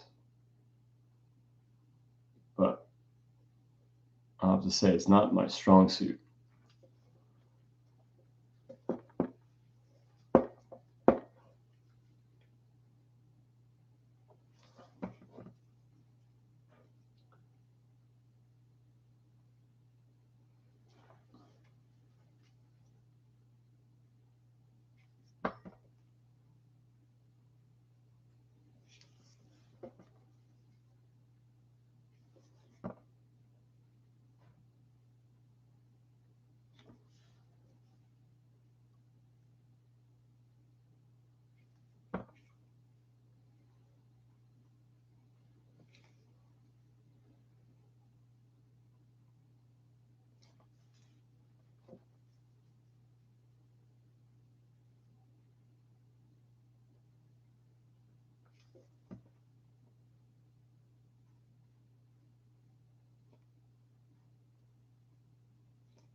All right, so this is a little situation where the stem and the background are just a little bit too much alike.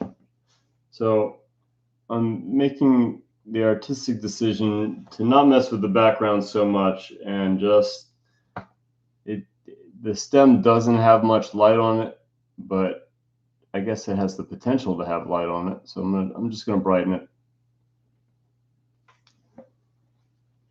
and get it to separate from the background just a little bit more. I think I am going to go brighter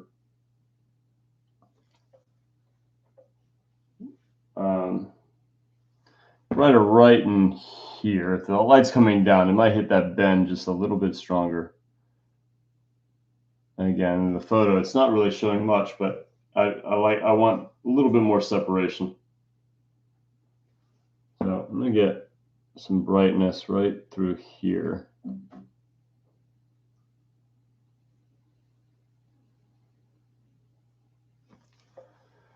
And I'm going to work that other stem. I feel like I went a little too far right through here, which I think if I brighten up the background just a little bit right here, it'd be really good. Oop, too much.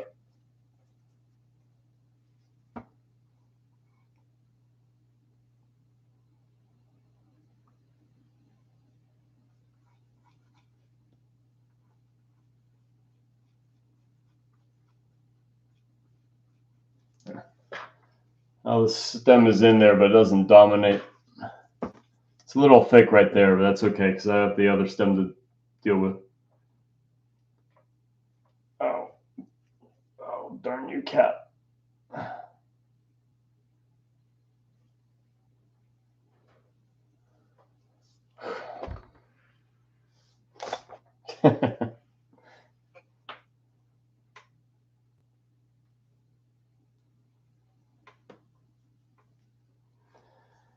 Hey, yeah, yeah.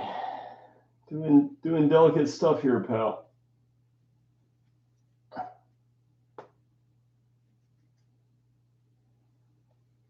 Ah, darn you, Sam. Come on.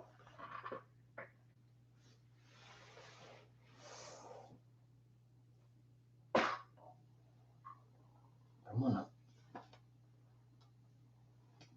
Just trimmed his nails today. I was trying to paint the other day with this cat just skewering me like his nails going through me like a hot knife through butter. And I'm sitting here trying to concentrate with this like sharp pain. But yeah, trimmed him today.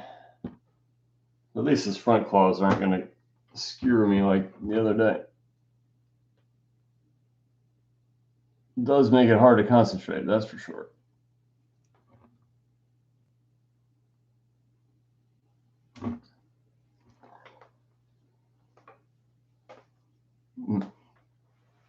Still plenty sharp. All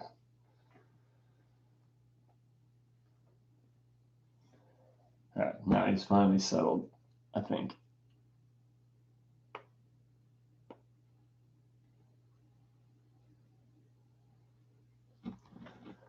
Okay. Good to go.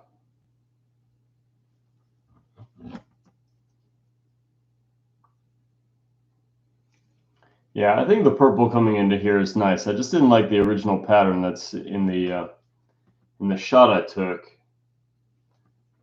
Again, I like painting these things from life. I would have just gotten up and shifted it. It's just, I didn't feel like the flowers would do so well picked for, just hours at a time. I wanted to get out to see, family member today and didn't really have a whole lot of time to, get the stuff underwater, get the flowers underwater.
So this is what I'm contending with. Oh, so comfy. Yeah, he's comfy now. He was doing the kneading a second ago.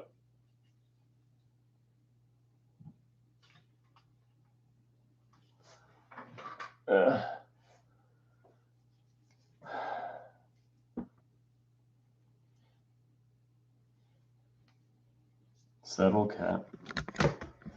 This is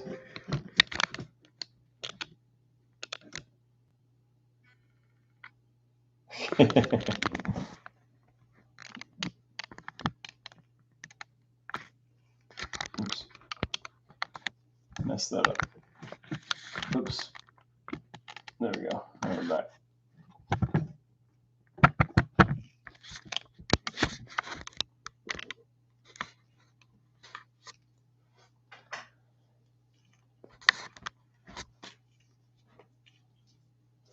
Shouldn't have messed with the camera. Showed YouTube my little distraction here.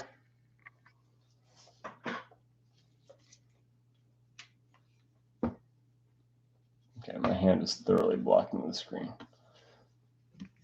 Ow. Cut it down.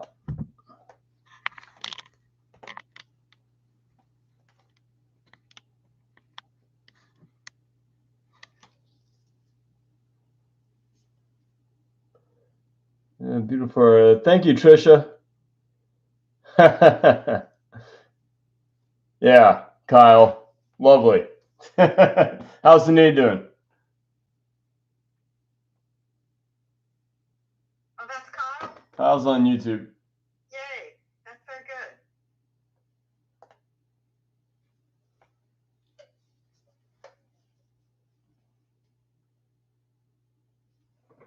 All right, I might have to give the cat the boot. So now I'm painting around him and he's pawing at me.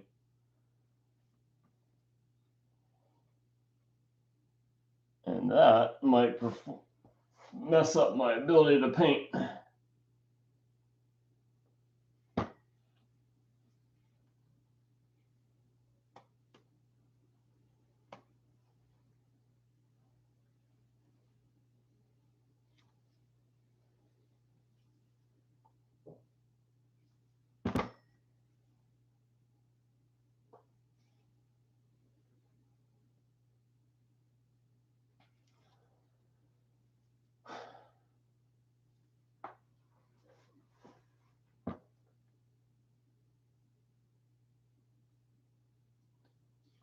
Definitely got to get those back claws. I don't need blood poisoning twice in a month. I'm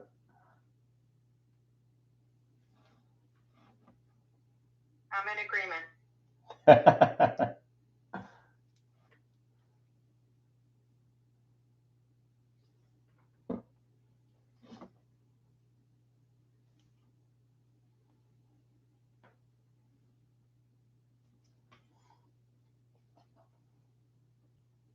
Okay, so just in the sake of Alla Prima, I'm probably going to move on pretty quickly from these buds and just leave it as a looser style because I really want to get to refining this and I don't want this to take into like, I don't know, it'd be fine to go past 11, but I really don't want to get back into like 1 o'clock like that leopard took way too long. Well, the landscape went pretty quick. Yeah, it's whatever the painting needs, but I'm hoping not to have to take too long.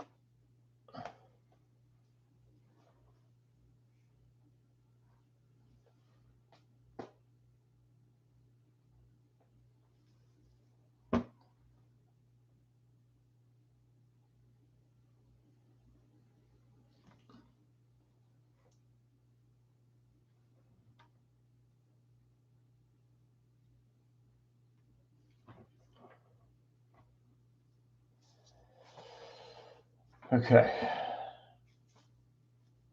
I'm going to on from that stem for right now. If I put the purple behind it, it'll be really quite striking, maybe even too much so. So I'm going to reserve all that judgment till then and just leave good enough for now. And just get a quick thing of the, well, I still need a little bit more on this bud, but it's, all right, off with you, cat. Much better. The style can definitely shift a little bit looser as it comes down.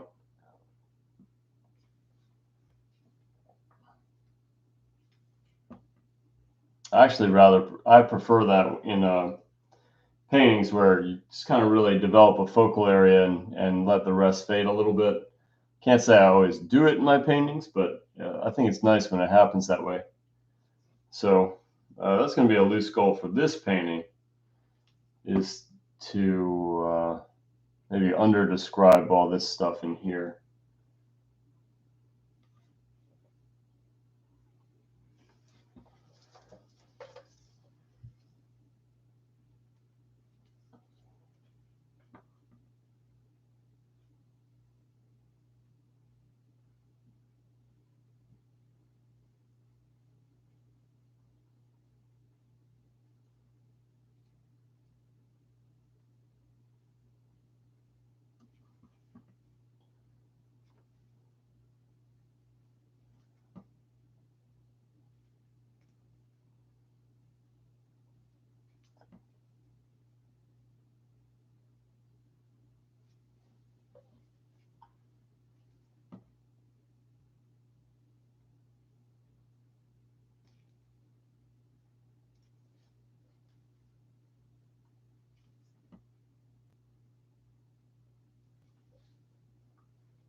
So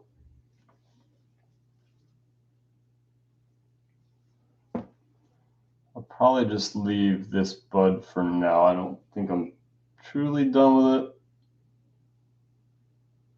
But again, just for the sake of time and the idea that it's not a big priority of the painting, I might just leave okay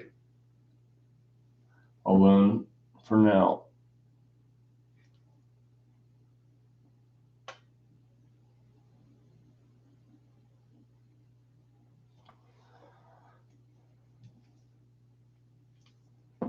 As I keep hacking away.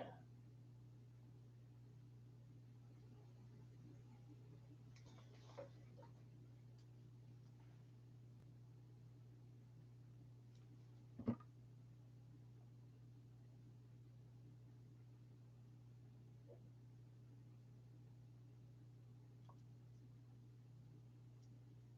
think I'd rather under describe it than over describe it.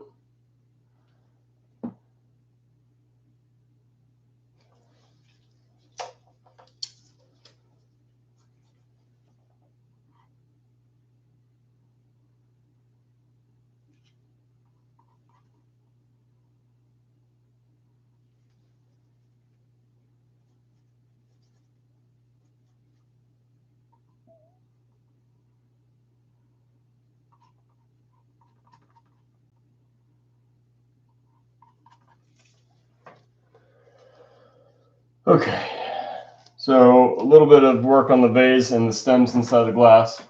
Again, I want to keep that pretty loose, and then I want to revisit the top flowers. I might even give them a little scrape. And the reason for the scrape is to relieve some of the thickness of the paint. And then it's just finishing touches. Whatever the painting needs, that's what I'll just attempt. And yeah, just play by ear.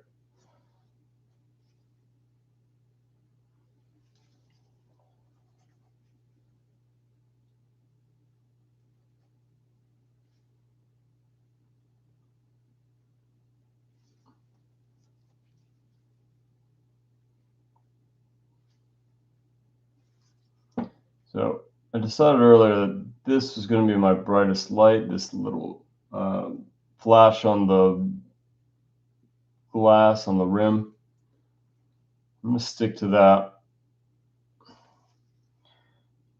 What I want to do with the style of the glass is to keep it kind of these slashes of paint, but what I don't want to do is lose lost and found. So if this seems like it's completely outlined, I feel like I've lost the glass. So I want to see the background through the glass. Don't want it over described. I want it to be found here, lost in the middle, and then I'll reconnect it down here. Always thinking of that center line. And then this is just kind of a jumbled mess of reflections. And I might stick to that. I don't know. It's a little busy. So I feel like less is more in here, and I might just break it up into rather simple shape. This reflection in here looks really nice, though. I'm going to keep that one. You definitely don't need to put every reflection in glass, or even metal or anything.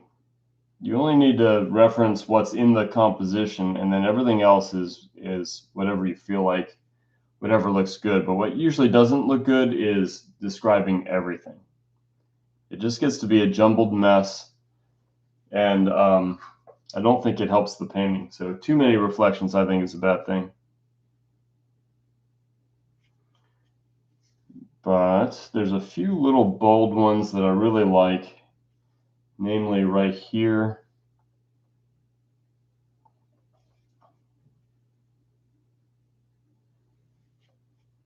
And they have little sharp edges. And then I'm going to get maybe a little bit of subtle colors to help it turn from very bright to maybe just a little bit more colorful. So greens and blues, I think.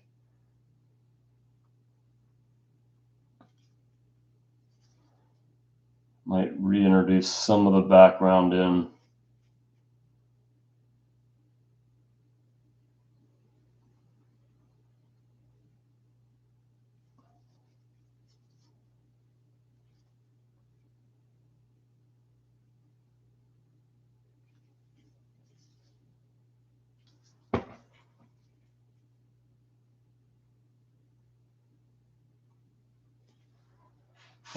That outline just got too outlined, too solid.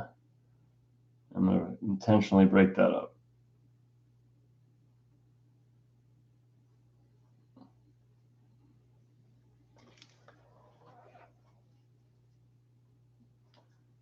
Again, just I want to favor this reflection being the boldest, and then some minor ones. The waterline I feel like I have to sell with brightness. So again, I just want a little lost and found, and I don't want to key it up too bright because I want the water to be brighter and the rim to be brighter. And so I'm going to keep both of those things in mind as I squint and trust the abstraction, and then eliminate whatever I need.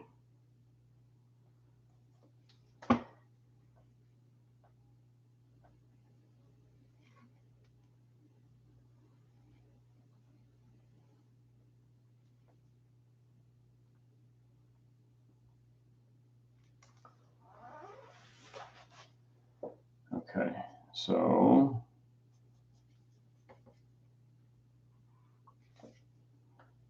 a lot bluer.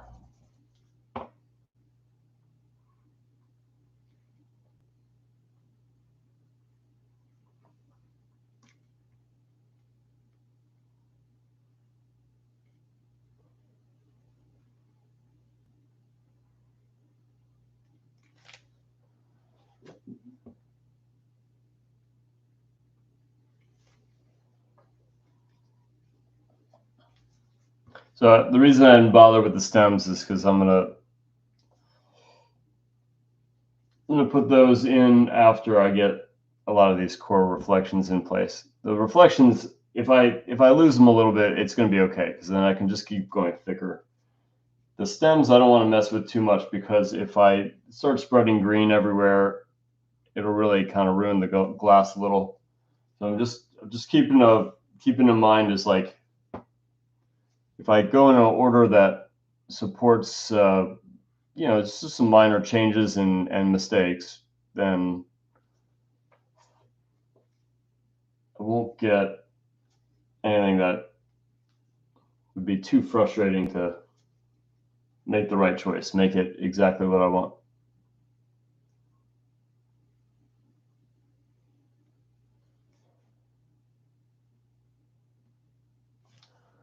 Okay, so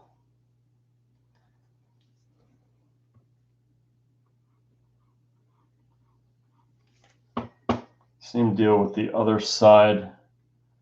Little lost and found would be nice, but I don't want anything on the right side to be as bright as the left side. So I'm going to sneak some blues and some grays and white. But again, I have a quick reference to this side.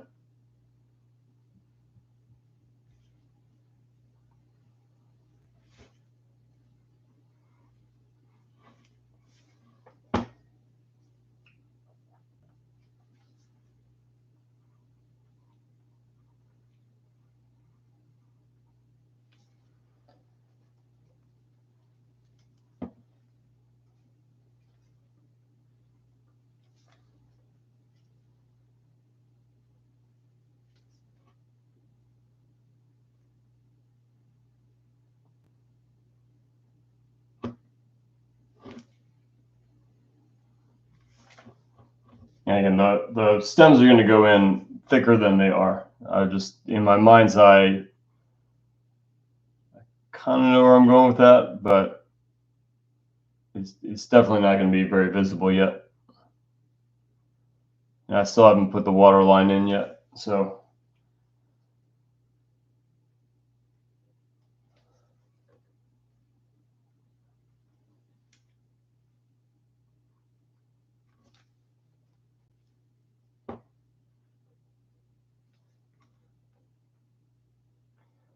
there's still missing elements.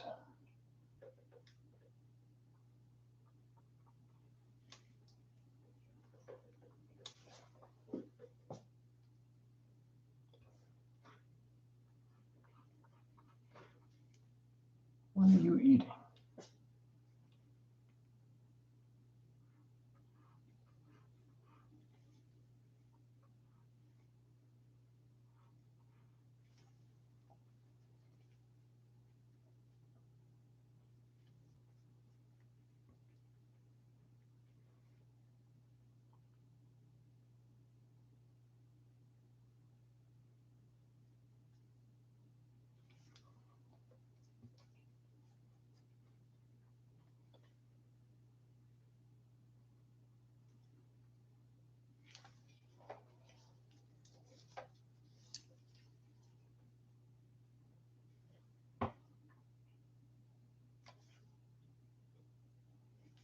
My white's a little thick, which is good for impasto. It's just not very good for mixing these really delicate lines.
There, so now I'm getting just a little indication that the water's in there.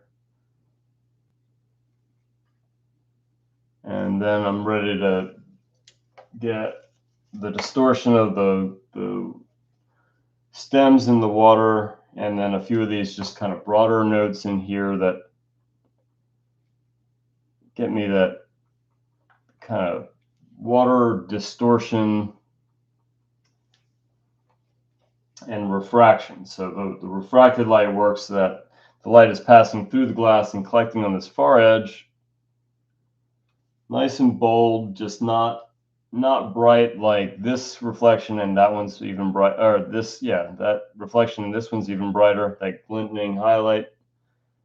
And again, I don't really want to copy everything that's in the glass. I just want to pull off this idea of lost and found, that it's going to be bold in some areas and not so much in others. And get rid of my outlines, which I didn't do right here. And then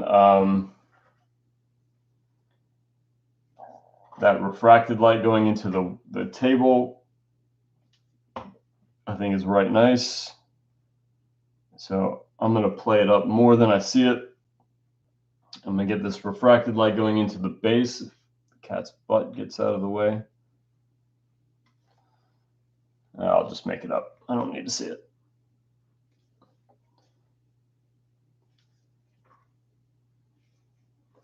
Another nice little highlight right here that crosses over the waterline, which I like.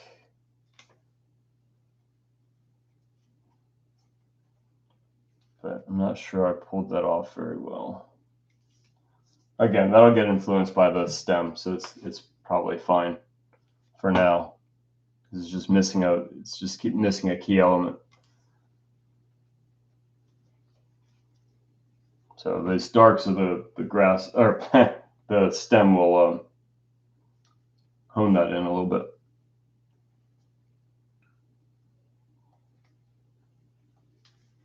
All right, so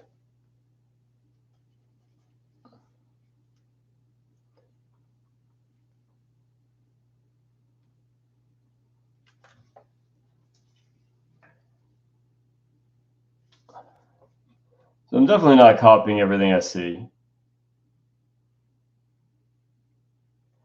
Just trying to see what I like and will preserve versus kind of what's just too busy to even bother with, or what sometimes it just doesn't look good in the painting. Looks perfectly fine in real life. I mean, I'm looking at it, everything in here just seems like it makes sense. But again, is it good for the painting? Is it just a really good question? And I don't want to, I'd rather err on the side of simplicity than getting every little squirrely thing in here. And so probably really close to being done with the glass for now. And if I revisit it later, it's just going to be because I can get back from the painting and decide, it's like, this needs something. But there's a good enough for now moment that I like to think about during Alla Prima, especially because it's just that time component. You really have to use your time effectively. And I don't want to spend all of my time wrangling these reflections that I'm sure that if I just moved an eighth of an inch in any direction, it would look totally different. So I really don't have any allegiance to any of these shapes.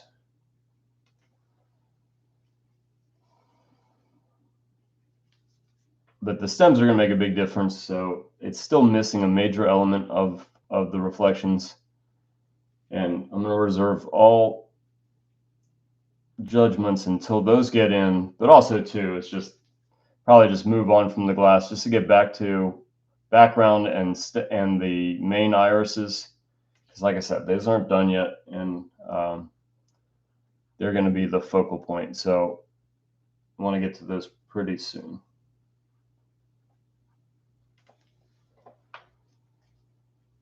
All right, so what does it need? So we have some lighter green.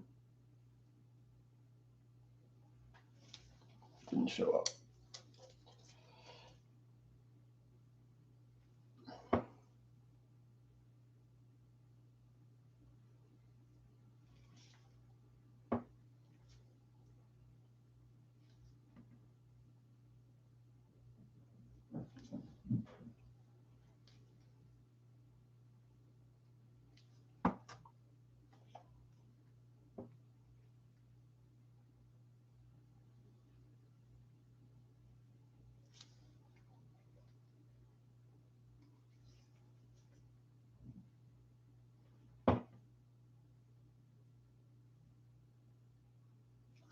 I do want the stems to seem like they're just a little distorted by the glass.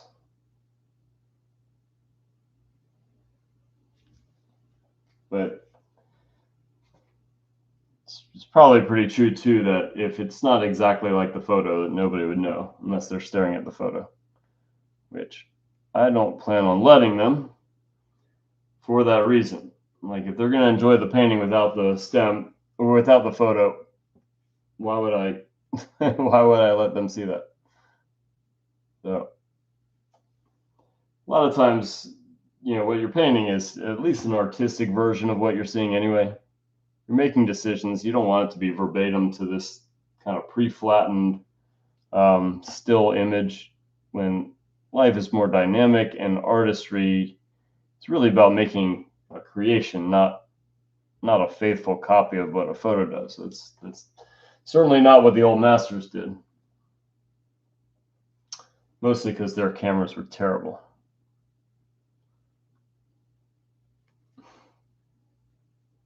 Or non-existent. Mostly non-existent. Except for Leonardo.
All right. I don't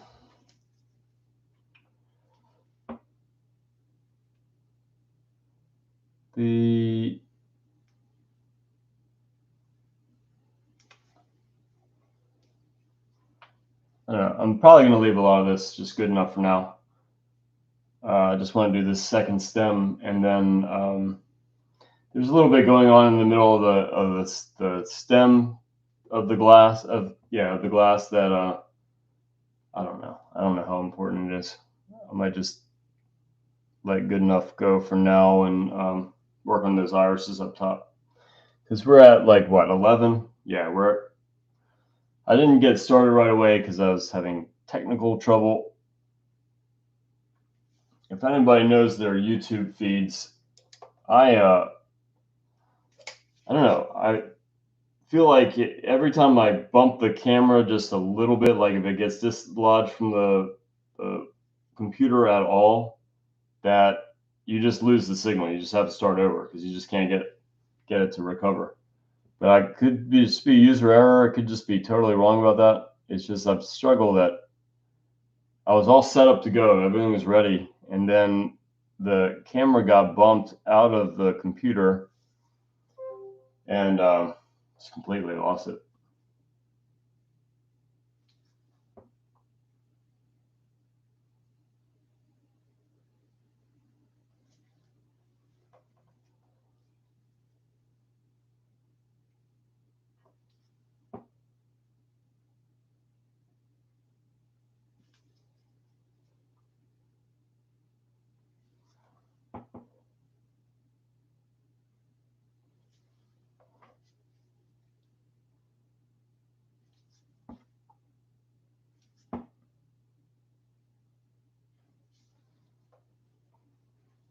Okay, so just a tiny bit to do there. I'm going to get rid of this line here. I feel like it's too outlined.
All right, so that's getting a little solid. I'm going to break it up.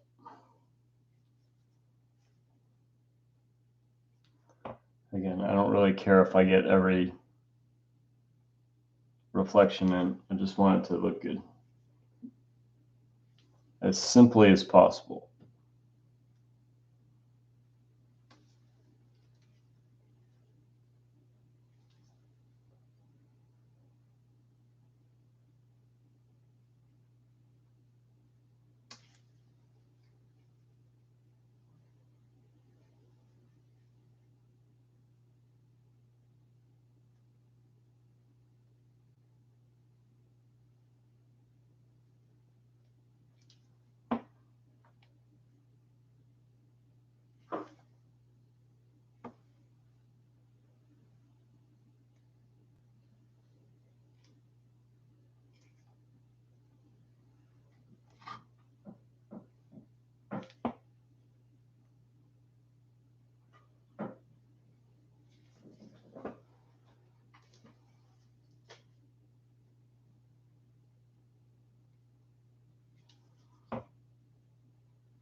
Okay, I'll leave it for now.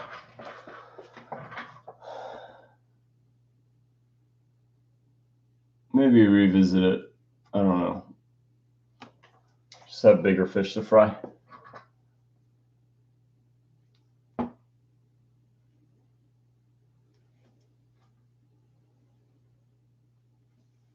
That's too bright.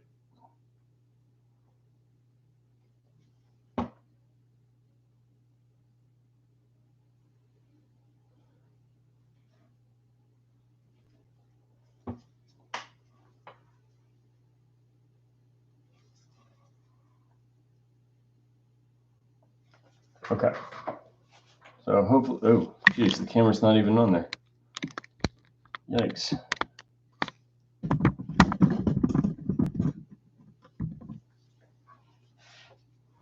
All right, so now the other thing I have to consider is that did I get off of my center line? I think it's doing okay.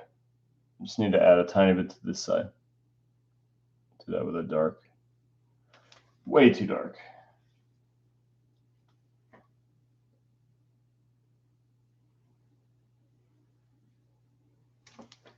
But I didn't want all my outer edges to be defined by light. I want this one to be defined by dark.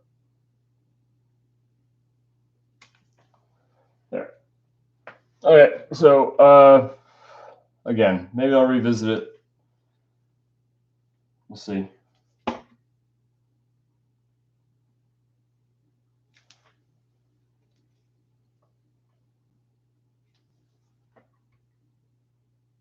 Thank you, Hans. For what? Oh, you're leaving? No, I thought you were done. No, I'm done with the glass. Okay. I'm gonna revisit the flowers. Remember, I didn't finish those. I just put them aside for a second just to rebalance the rest of the painting. Okay. And now I'm gonna develop this and then just see what I need. I do think, as far as background goes, that this little cast shadow here could be darker. But again, just doesn't have to be a cast shadow per se. It's a nice way of balancing the darks. And I want to keep it pretty thin.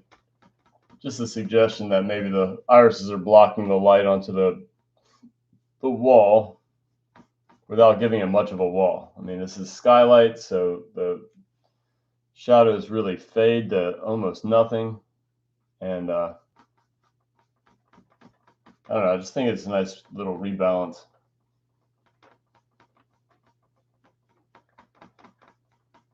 I just don't want it to be too bold.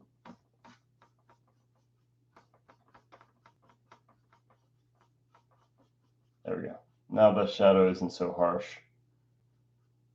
And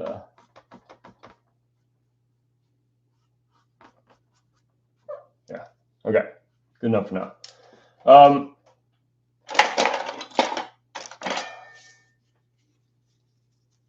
wonder if I have a more delicate palette knife.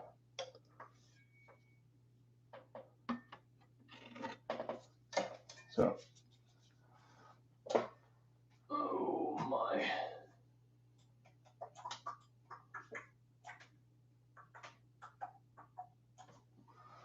Okay, there it is. Okay, so I'm just going to give it a little relief of all the paint, hopefully without disturbing the drawing too much. And just going to take just the thickness down. It's going to allow me to paint delicately on top, because normally at this stage I don't really care about thickness of paint. I'm just piling the paint on, but this is a more delicate subject matter. I don't have to do it this way. Am I not plugged in? Not plugged in.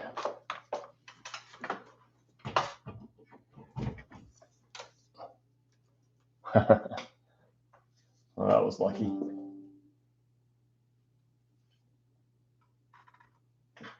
So hopefully not lose too much. Like I said, I'm just kind of doing a single swipe just to take a little bit of the intensity of the paint off. And little globs like that, that's thicker paint. So I just want to make sure that I don't drag it into something dark. And I'm barely skimming the surface. I'm keeping it as flat as I can. I'm being mindful of what I'd rather drag one thing into the other.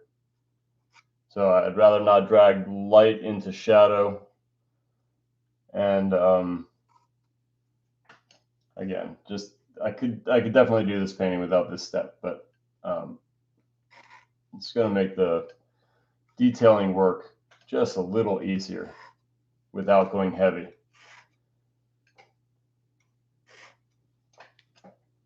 You really can't get away with a second swipe though. That's when you make mud and that's when you lose a lot. So I'm just taking one swipe and then wiping off on the paint rag. One swipe, wiping off on the paint rag.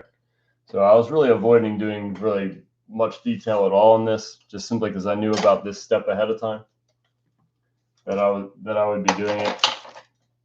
And I think I want just clean brushes for this. So I'm going to pitch these and keep my colors really pure.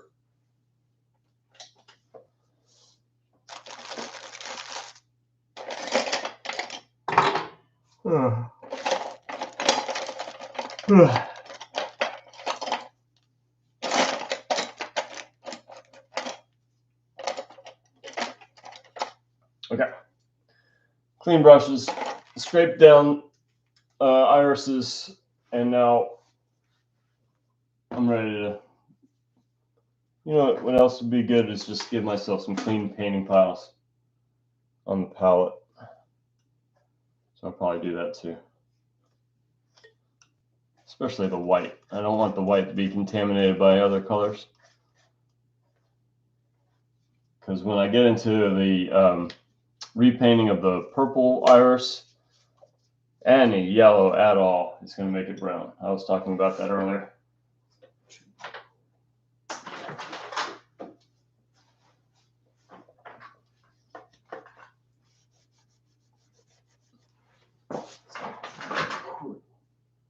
Crazy cat.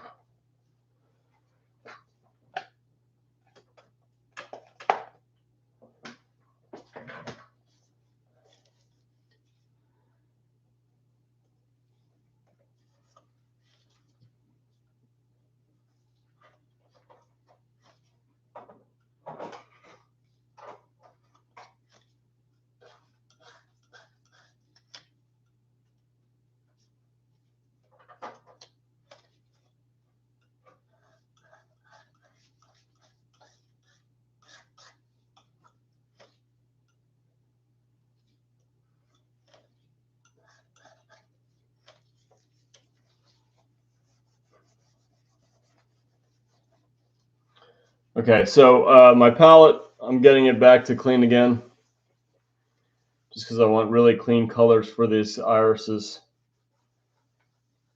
And then we'll just establish kind of how much the rest of the painting needs, just simply because we'll have the focal point established. So before then, this is just kind of second tier blocking, and then I just scraped it down, and it might lose just a little bit, but it wasn't really intended to be done. So now I'm going to finish at least the pink iris, the peach iris, and then secondarily the purple one. And then if I stand back and feel like the painting needs more, so be it. Hopefully by now, the bulk of the painting is working. You can still see the whole painting on Zoom? Yes. Is it small? Or is it all right? It looks fine. Okay. It's bigger than the one you have next to it. It's bigger than that one? Yeah, well, that makes sense. Yeah, that was like, well, you were right there with me when I painted that. I was.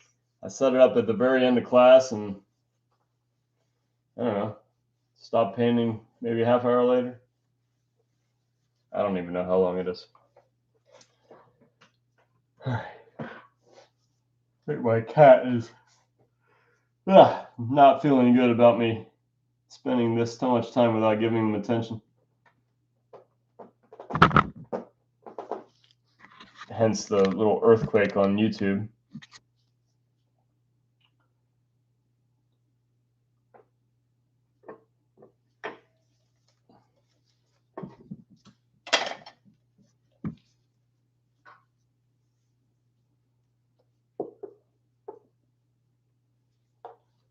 Okay. Palette's ready. New paintbrushes, clean medium. I'm gonna try to keep this somewhat minimal, like not hyper detail or anything. Well, Alla Prima, that's not going to get hyper detail anyway, but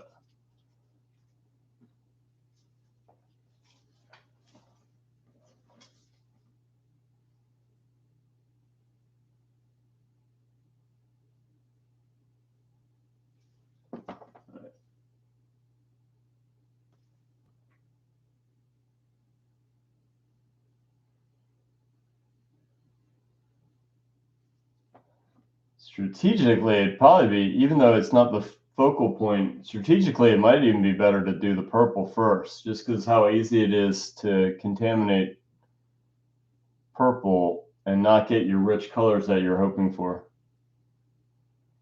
But that's not the way I'm doing it, so that's okay.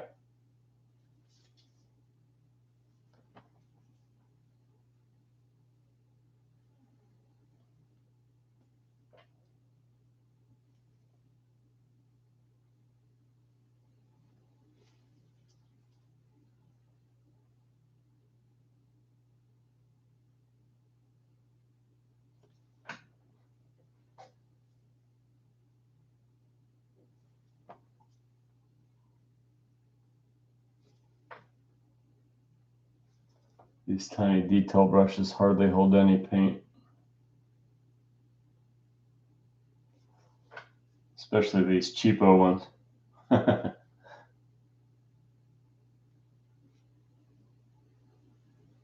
I like them though. They hold a nice point.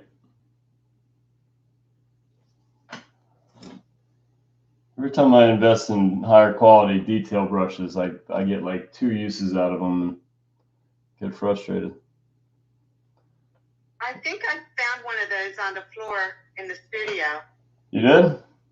Yeah, and I just put it on top of the table. Okay. So I'll save it for you.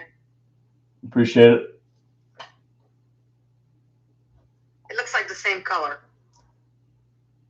Well, yeah, there's a whole pile of them in my demo brushes. Okay. Like some of them unopened. They're just,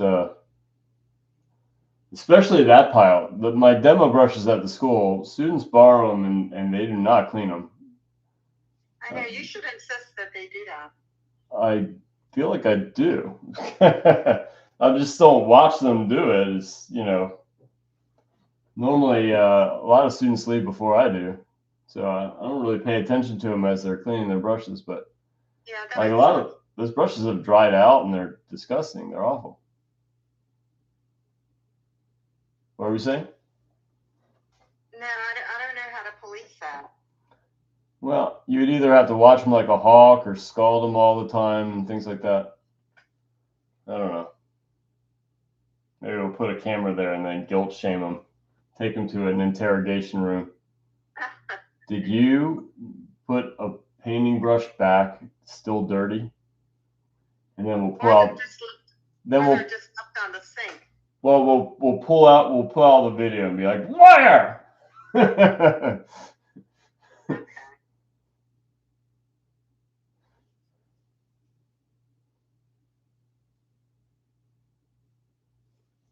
It'll be amazing.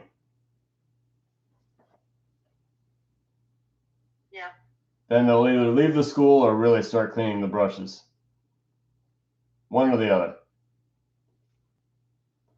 Yeah, I don't know. You got me. I can't think.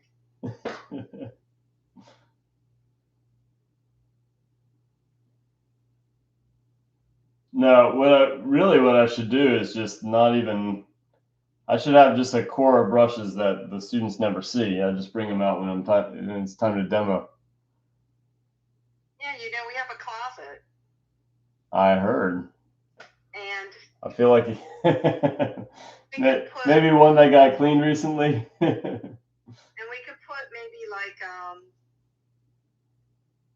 in a jar just the Primo brushes that you like, and I'll show you where I put them. We could do that. No, I just gotta buy some Primo brushes. Well, you have some that are nice. I have some decent ones, yeah. Yeah, just pick out some of the ones you really like, and then I'll put them aside for you.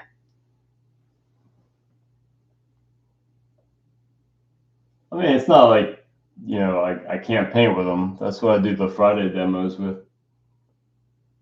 Occasionally do a demo for the school.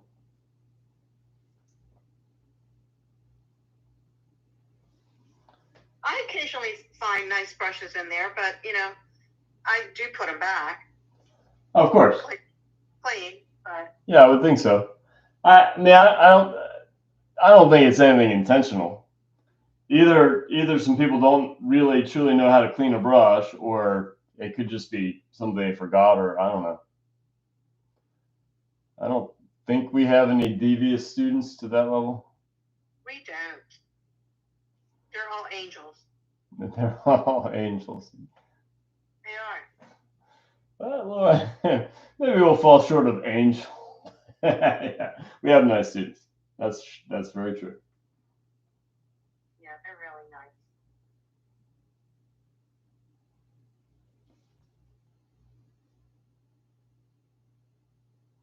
Well, except for Kyle. If he's still there. Some of them cuss a lot.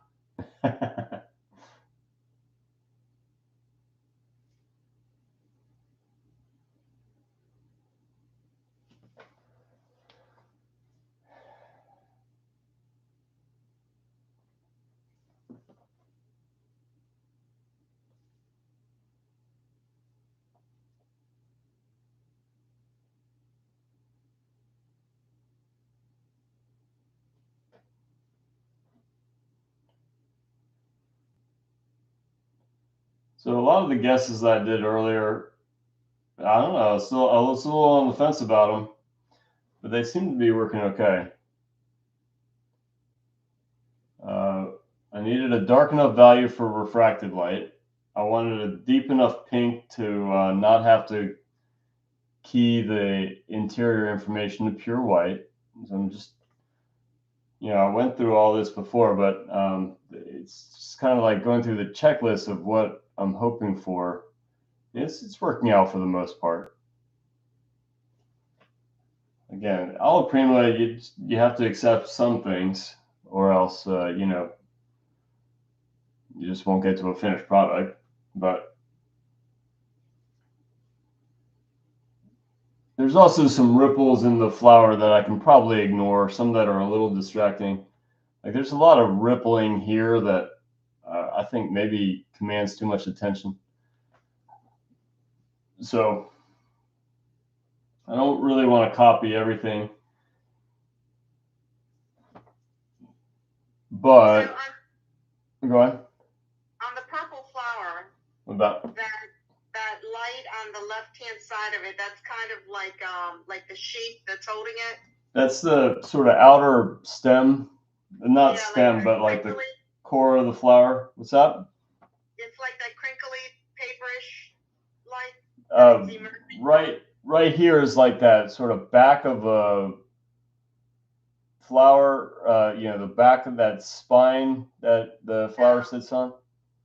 Yeah, I like that. That looks nice. I think it looks nice against this, which I need to sell just a little bit more. But again, that last section wasn't meant to be. Yeah, it wasn't meant to work completely. This is all. It was all just kind of a good enough for now type approach where it's this sitting where I want to pull it together a little bit, decide what's important and what's not. It doesn't mean it has to be perfect before I move on to the next thing, but I just want to get a lot closer. Play with some of the edges.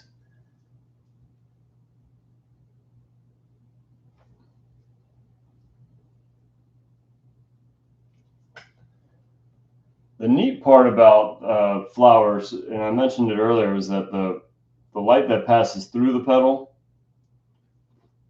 I'm not sure that's quite pulled off yet. Like in here, I want to differentiate between middle tone and refracted light, and this is the refracted light. I want it to feel like light is passing through the petal into the shadow, and I need a dark enough environment to do that. But there's no really rich, heavy darks in this flower except for down here on the base. This is a really tricky value situation. Yeah. Would that be similar approach, like to backlighting a little bit? Well, for like things like ears, yeah, where you've got like the light passing through the ear. Yeah, so I'm thinking that the flower is like that. Yeah, well, it is kind of like that because the petals are so thin that when you have like a single one with light behind it, it's going to have a lot of light passing through. But it's passing through to a darker petal. Well, it's contained by the shadow. Okay. So I want to differentiate it from direct light with darks, and then not let it compete with direct light. And that looks confusing when indirect light competes with direct light. And so I'm just trying to think about how dark I can go with some of these shadows without it looking heavy, which what I just did there is too heavy. So it's just a balancing act. You put it in, and then you might have to adjust until you like it. But okay. So that little glow in there, I'm really trying to protect that little glow.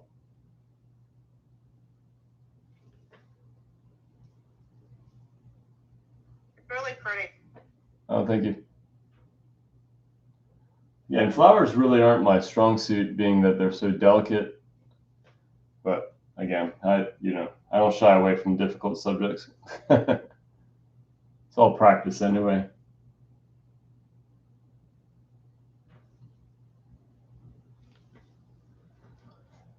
So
I think some of these are too bright.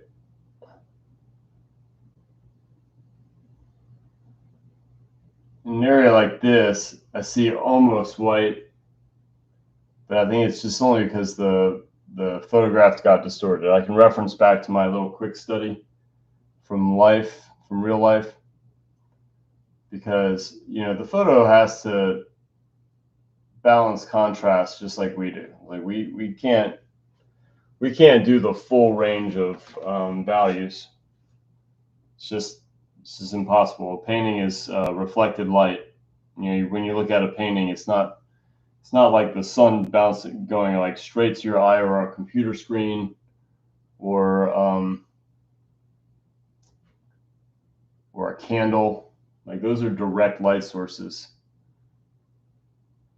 But oil paint is always going to be reflected light. So same deal with a camera. The camera can't really handle the full range of contrast either. So it will distort the values to make the focal point wherever the camera is focused on vibrant. So that sometimes means washing out the light or darkening everything else to make an area look vivid. And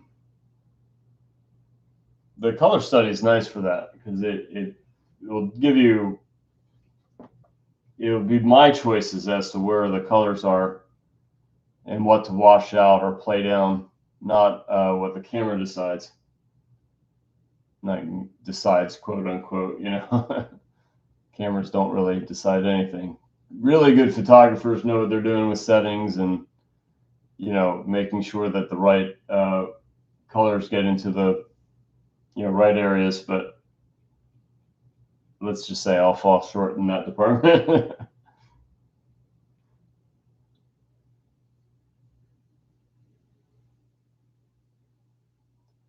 All right, so in this flower, there's a little ripple right here. That was in real life too.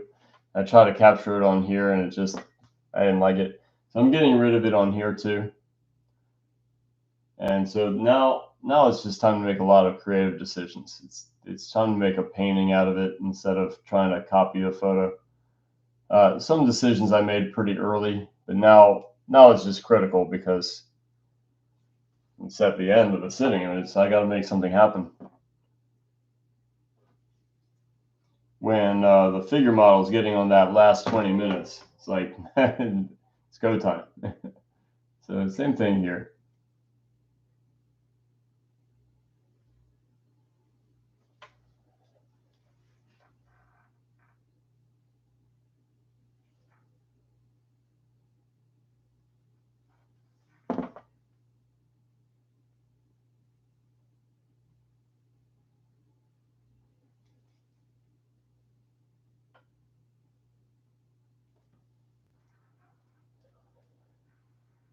Still not feeling this shadow so much. It seems a little dark to me, but I better keep moving forward instead of getting exactly what I want.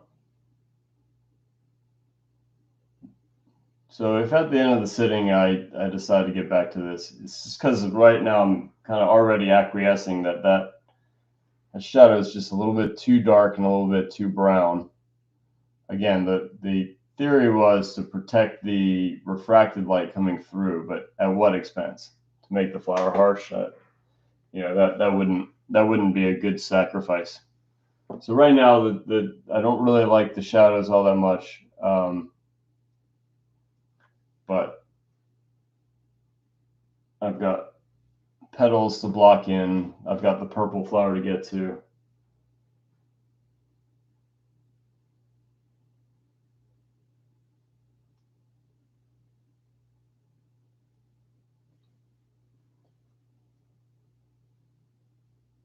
I could blend it, but I don't really like blending. So if I blended those shadows, they would lighten up a little bit. I'd mop them up a little bit with a blending brush.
There, a little bit more transition. Still 1, 2, 3.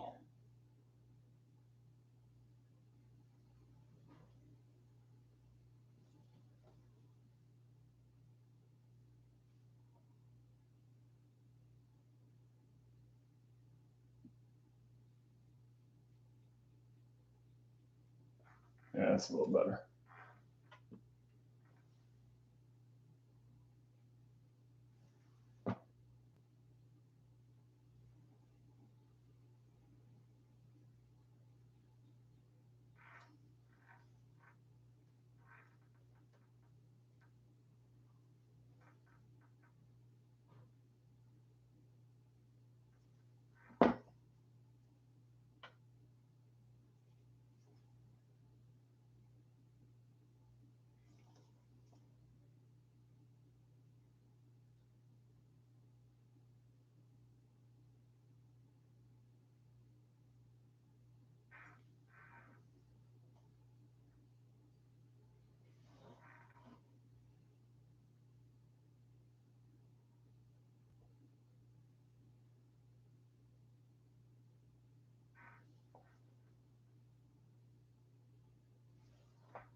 Okay. I'm going to call it for this little section for now. And then get maybe back to it later if I get the chance. But I got a lot of things to get, including this little fuzzy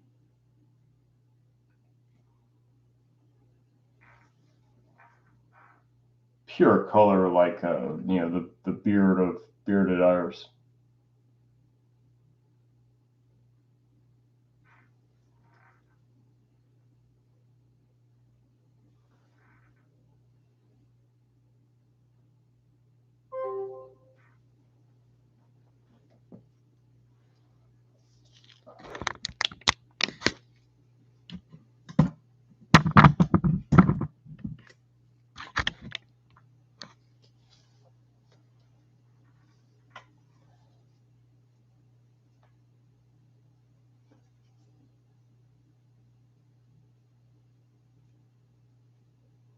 Okay, so here's where the advantage of all that scraping. Oops, I need more color. The advantage of the scraping is now that it's pretty thin. Now these little ripples will sit on top of the surface without really having to pile it on. That was part of the strategy. That was actually part of the strategy from the beginning, but this is where it's going to pay off.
Might do a tiny bit of trimming with the background on this one too.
Yeah, almost midnight. Wow, I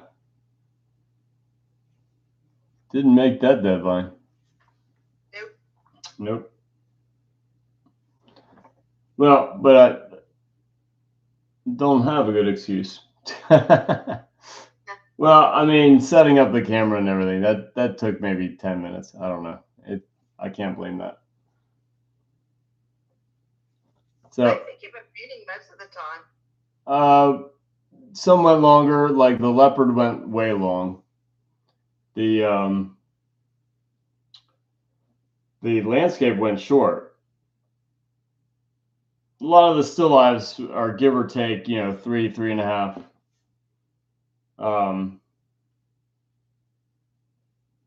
Some were a little under, some were a little over. But yeah, this one, hopefully I can get it wrapped up in the next, I don't know, half hour or so. I hope. Again, the painting needs what it needs. So I'm almost to a surrender point on this one. Surrender in that I could keep hacking away for quite a long time because it's not exactly what I want, but it's getting there, I suppose.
All right. All right, moving right along.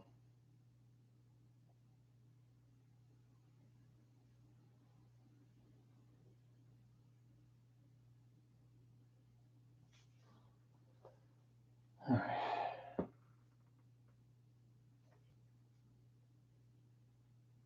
Keep saying that, but I'm still hacking away.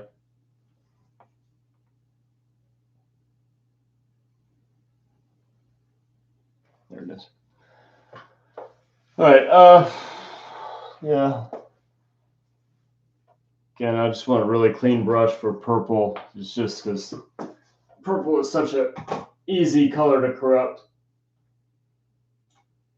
And I think I want to. I think I do want to add a petal into here. It makes sense for this curl to curl inward. I just thought the way it's situated in the photo, it's a little weird. But all right, nice clean brush.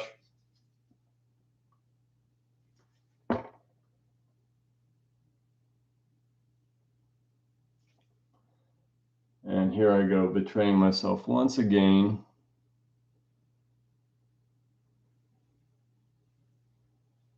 Just because that didn't stand out enough. There we go. All right, so purple flower. This time I won't have a dirty paint that I was mixing with that made it a little bit of a struggle to get rich purples. Again, any yellow at all, it'll turn brown.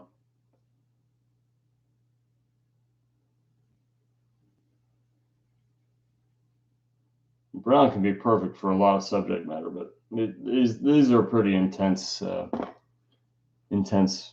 purples.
Not a very talkative group. I know, it's only me. Oh, you're the only one left? Okay, everyone left? I mean, on Zoom anyway. Oh, I okay. don't know about. No, on there's still one on YouTube. All right, that's good. It's fine. Again, I was gonna paint anyway, and I'll turn You know it. what I was thinking? Well, I'll turn it into a video too. What's that? Yeah, I said I was thinking actually this whole time I should have been working on my dog, Could have been. but I didn't. Yeah, Tuesday is pretty soon. I know. I think we now moved it to Thursday. Okay. Is there a particular reason why it has to be that soon? Yeah, his wife's birthday is Friday. Yep, that's the reason. So yeah. Well, I won't see you until then, but if you send me a text, I could probably do a markup or at least give an opinion. That's okay. You already gave me an opinion, and I know what I need to work on. All right. It was looking good. I mean, it was a big improvement from the Saturday class. No, I agree with you. I do. Fritz liked it too. What did he say? He said I should paint more dogs. Yeah, But he liked it. You know, he said I really like it. You should paint dogs more often. I don't disagree with that. It was nicely done. Fun subject. I don't paint a whole lot of animals except for the animal show. Right. But the problem with painting just random dogs is like people might love it, but it's not their dog, right? I don't think people buy too many like random dogs. It's like it's either their pet or it's not, you know. Yeah, in this case, it's his pet. Right. No, commissions are great. I'm just saying, like, you just put some kind of random dog in an art show. Like people might love it, but might remind them of their dog, but it's not their dog. You know, it doesn't have that special like quality that makes it their dog. So I don't know. It's maybe a little bit trickier to sell domestic than wildlife. I like to paint a lot of wildlife for that reason. Yeah, no, I totally agree.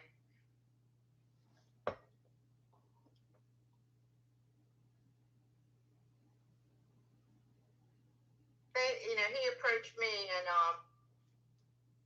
asked me to do it. Great. So I mean, it's free. I'm not charging anything. Good, huh? Well, they're friends of mine, and they've had a lot of loss in their lives. Well, that's nice. Yeah. I mean, he was going to pay me, but I said, nah, need to forget it. Well, you know me. I give away paintings. Yeah, you do. Usually not commissions too often, just because they've got to be again just a little bit more specific. Mm-hmm. But yeah, as long as I can paint it my way.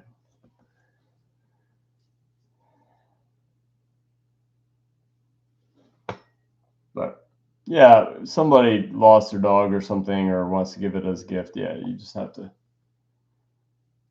make an exception from time to time.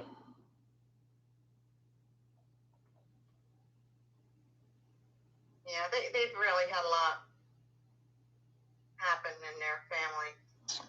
That's sad. Yeah, I mean, someday I might tell you, but it's just a law. Oh no, I'm not trying to pry. No, I know you're not. You don't have to tell me. But I want to tell you. I just want to tell you. Is this somebody I know? No. Oh, okay.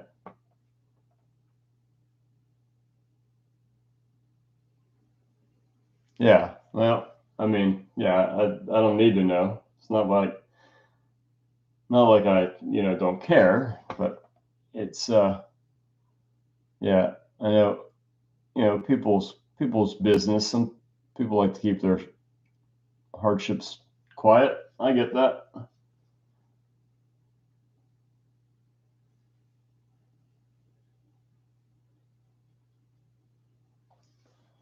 All right.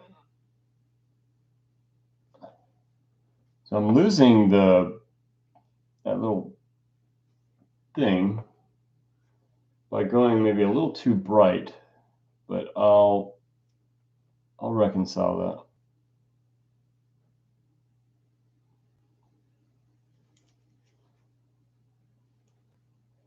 I might leave this one just a little bit more nondescript than the other one, than this one.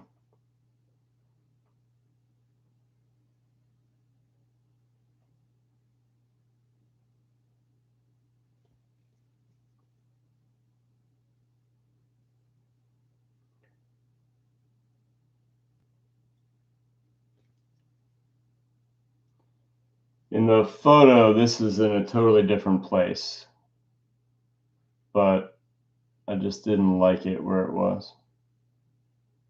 So I'm going to put it right here.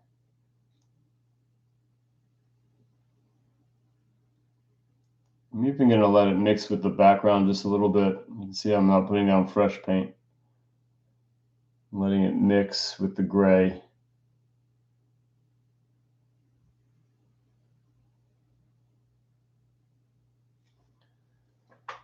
Yeah, I like that. I don't like how it's almost tangent edge to the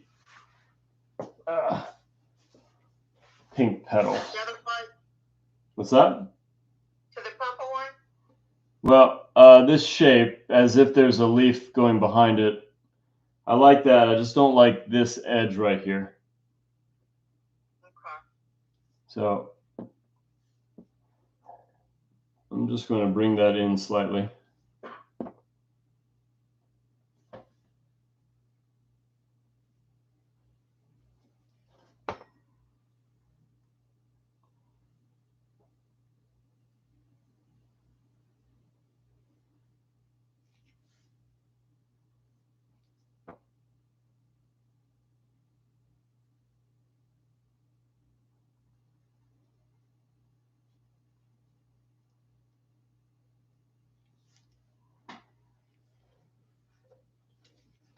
And then I think I brought it out too far.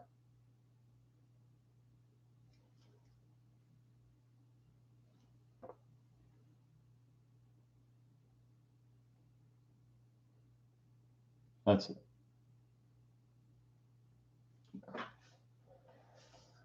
I've got to restore this a little bit from the scraping. Still think it was worth it to do, to scrape it and get some of the excess paint off.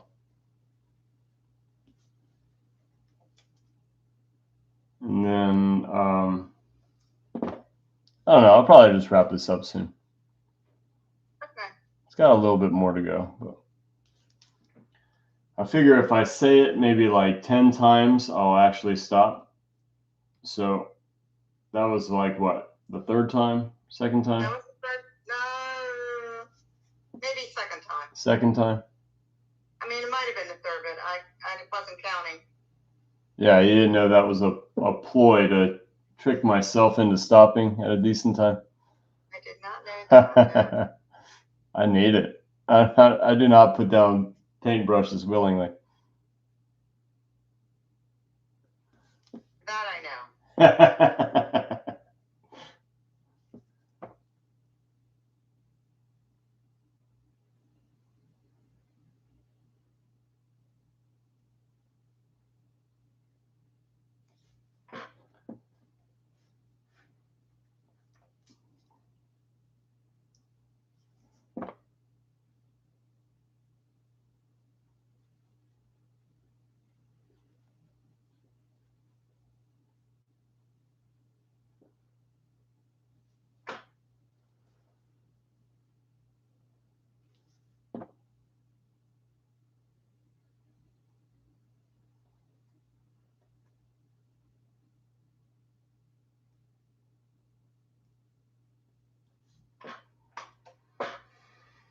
All right. I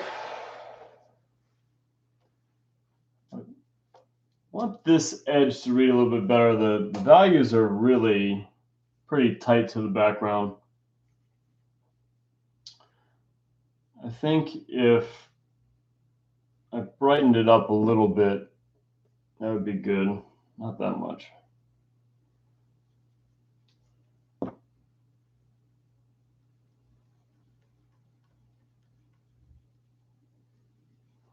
I just don't want the transition from the dark of the corner to be too fast to this lightening up.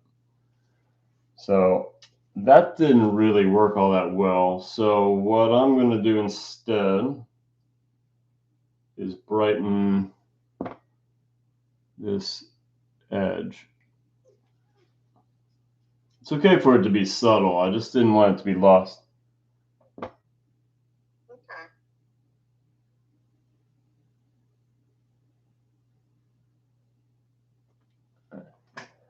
It's a little bit better.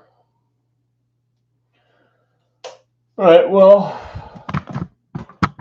oh, what time is it? It's midnight. It's midnight. I gave myself till 11, which is already way past.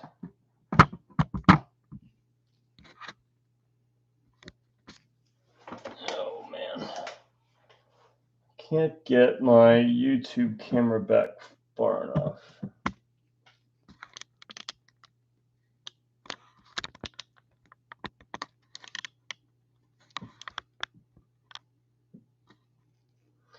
What I need to do is get a camera with a zoom,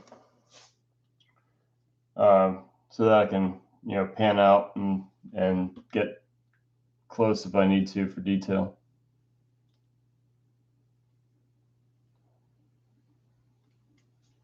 But the one I returned was nice, and it did have a zoom, and it was 1080p. It just, I don't know, I didn't like the video quality.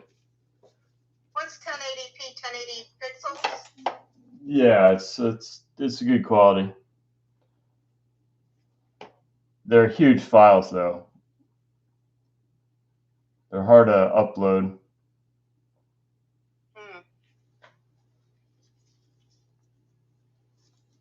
I did not do that well.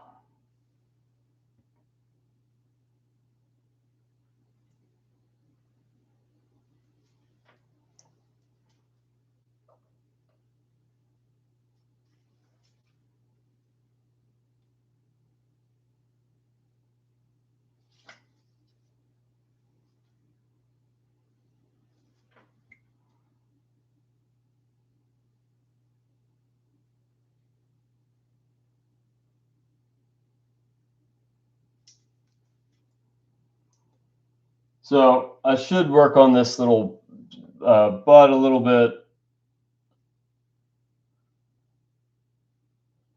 but I don't know. It's getting kind of late. All right, I think I'm going to sign off. What would you do? What would I do? Yeah. I don't know. I mean, if you wanted to finish it, I would finish it, but No, man. What's missing? Like what's worth that last touch up? Because I want to. Oh, the little. I would probably add for myself a little bit more of the beard color in there for both of them. More of the beard color. Like I mean, I don't know. The beard, how it's very colorful. Oh, you don't think it's showing up?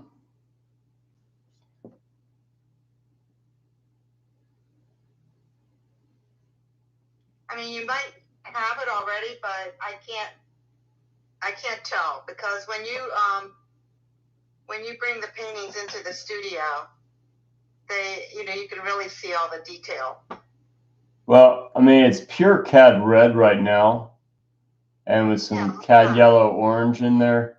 But I like to take all comments seriously. I'll see if I can get it to stand out just a little bit more.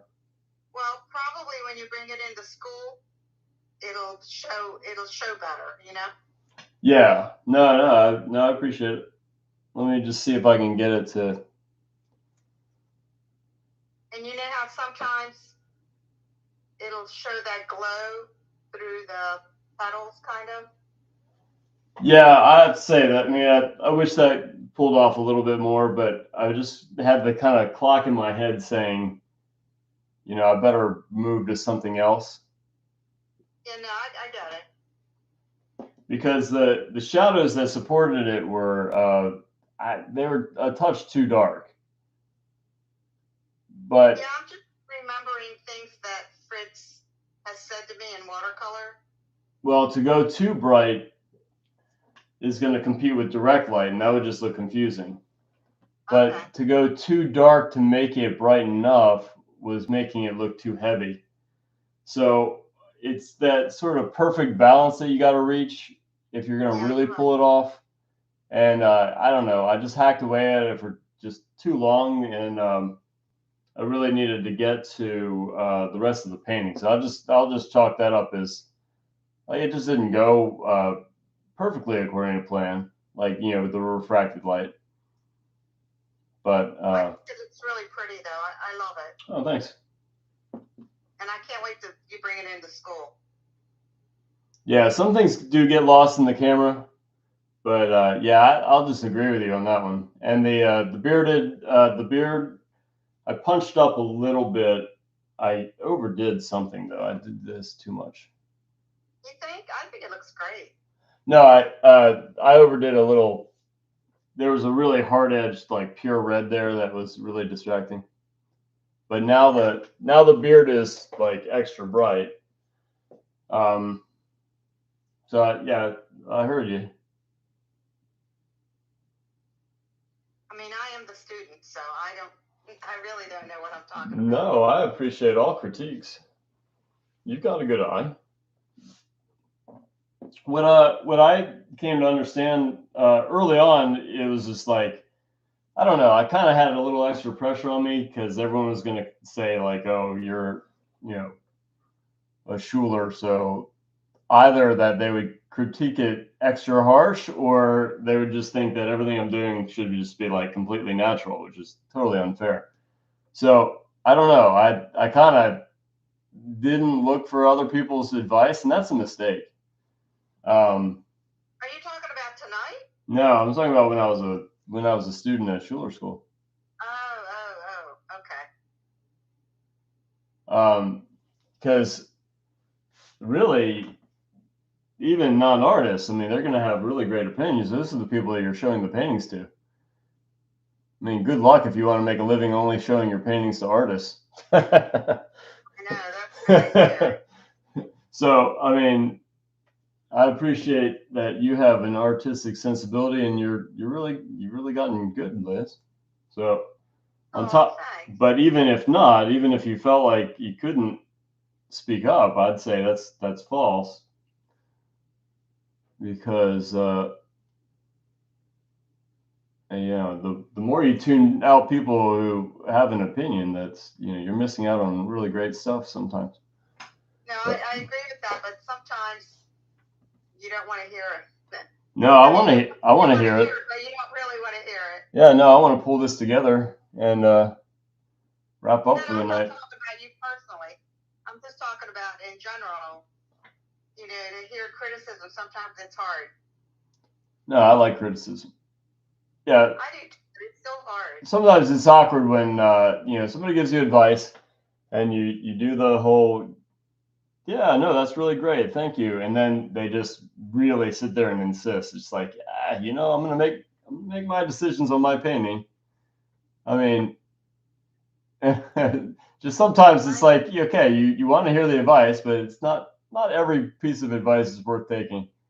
Or at least, you know, like it could be an option, but it's not what you want to do creatively for your painting.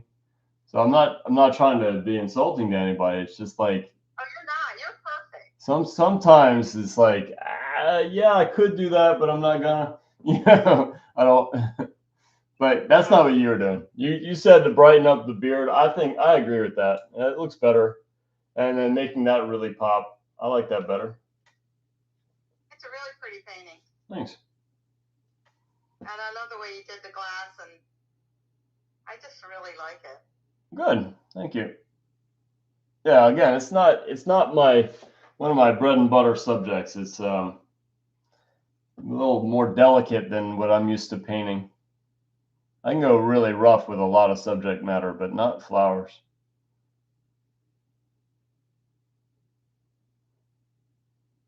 They have a lot of nuances.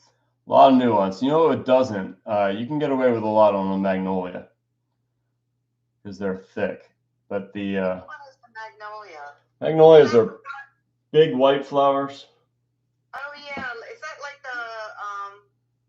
the one that I did a study of that one time? Yeah, Martin Johnson Heed. Oh yeah, I love that. I love working on that. Oh, they're great flowers. They got a lot of glow in them. They're really lovely flowers. They're just not delicate. They're thick petals. They're not as translucent. Yeah. They're a little bit, but not like a delicate flower petal. Yeah, I really enjoyed working on that painting. That was, I think, the first master copy I worked with you on. Well, you did a great job with it. I know you did the Melendez too, right? What's that? You did a Louis Melendez too, right? Oh yeah, that one I liked, but then nothing ever happened with that one. And I really liked it. Yeah, I liked it too. The fish? Yeah, the fish was a good one. Oh, that was the Melendez, I thought. Oh, well, it had fish in a plate. Yeah. That one had a lot of fruit in it. It had a lot of fruit in a barrel. Do you remember that? Yes. Yeah. And the barrel was nice. That was fun to work on. The fish was tough. Yeah. There's another one of his in that book with fish where the scales are really articulated. Yeah, this fish that I had was kind of like a cooked fish or something. Yeah. No, It was like the white meat. It was very big, actually. And it had a bunch of stacked up bowls. Yeah.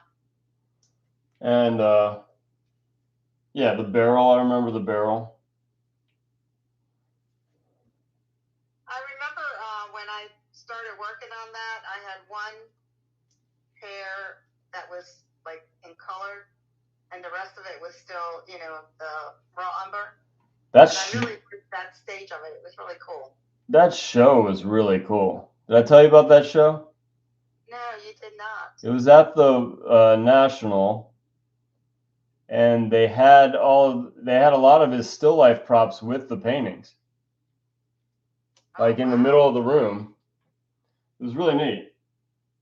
So like you could look at the this bowl and then look at the painting, and then you could look at the barrel, and because he used a lot of the same still life props over and over again. Yeah, I think so. And so in the middle of the room, they had a lot of the original props. It was neat. Oh, I would love to see that. That would be cool. I remember I had a little bit of trouble with the spoon. It was a wooden spoon. Oh yeah. Hanging on top of something, and that was tricky. But well, elements like that have to be real precise. I can see a little struggle with that. Yeah. I have learned a lot, though. It's been great. Well, it's great having you there. I hope you keep studying with us. Yeah, I'm going to be there for the 5th year, and for sure. And after that, I'll still keep coming, I think. Great. Maybe not every day because I need a little bit of time off, but no, not every day. I would like to come at least maybe 4 days a week. You hear what I say with Karen and Nana. I say, oh no, you can do whatever you want. You're a graduate. Oh yeah, but I'm not a graduate yet. Not yet. Real soon. All right, I'm gonna call it. I'm gonna maybe bring the background together just a tiny, tiny bit. I was thinking about doing some funky things in the background, like putting little peach colors and purples in the background. But it's late. I'm gonna be done. Maybe I'll revisit more of this painting later, because to glaze that and bring it together would make it really delicate. Whoa, what am I doing? But yeah, not this sitting. Okay, I do like the way you don't have a table, and I love the look. Oh, thanks. And I also like the look of the cast shadow and the, I don't know what you call that light that's going through it. Oh, projected. Projected? That right here? Yeah, I love that. Yeah, that's projected light. That's the light passing through the glass into the shadow. Yeah, that's very cool. I feel like I just made a bad choice with the background, but it's fixable. All right, I'm going to sign off so that you don't have a reason to talk to me, okay? All right. Well, thanks for joining me. I'll see you next week. I'll see you Wednesday. Yeah, say hi to your Monday class for me. Will do. Okay. night. Good night.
Still got anybody here? Got 2 on YouTube. How are you all doing?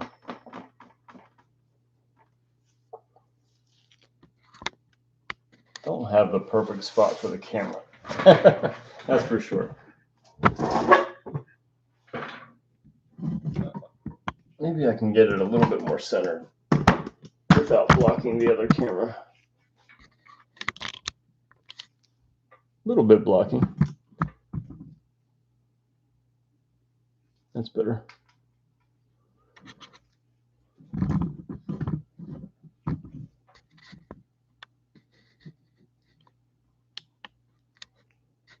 A little better.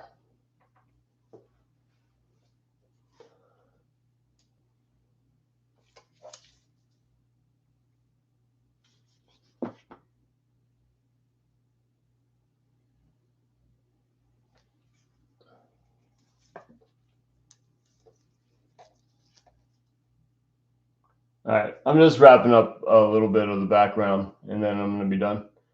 There's certainly more to do, but it's getting to be about 3.5 hours, a little bit plus.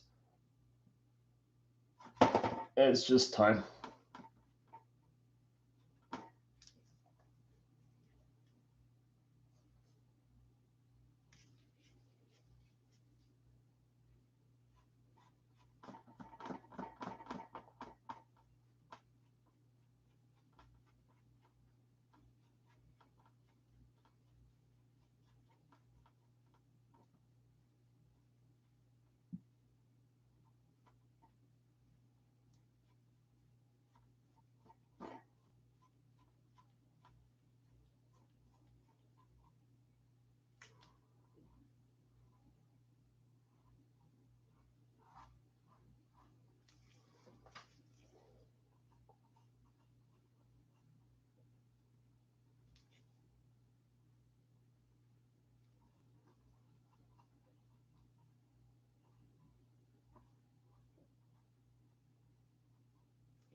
All right. Sign it in hot pink.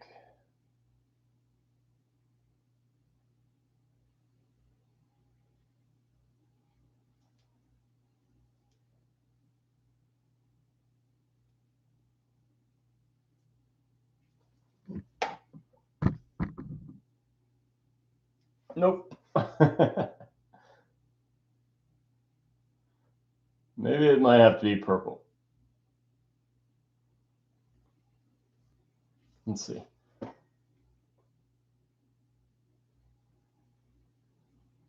Nah, that doesn't show up at all. Purple it is.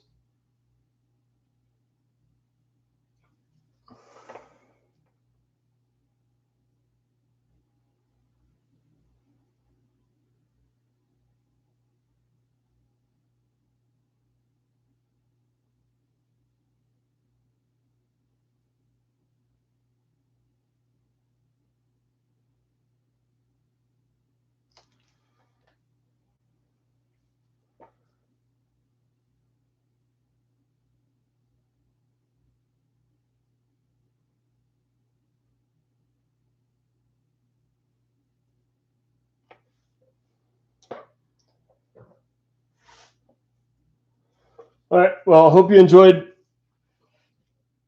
Who knows what I'll be painting next week, but I'm open to suggestions, and I don't know. We'll take it from there.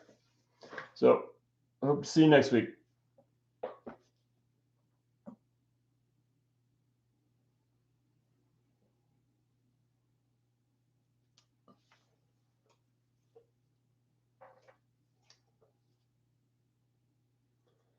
If I could ever stop.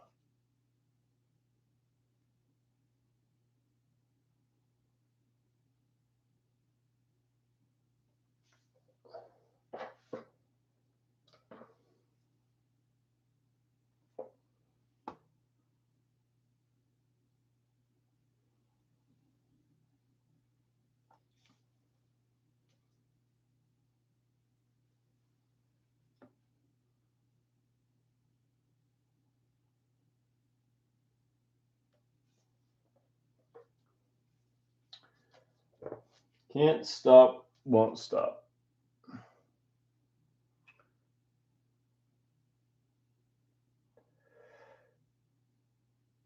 Oh man. Tired. All right, done.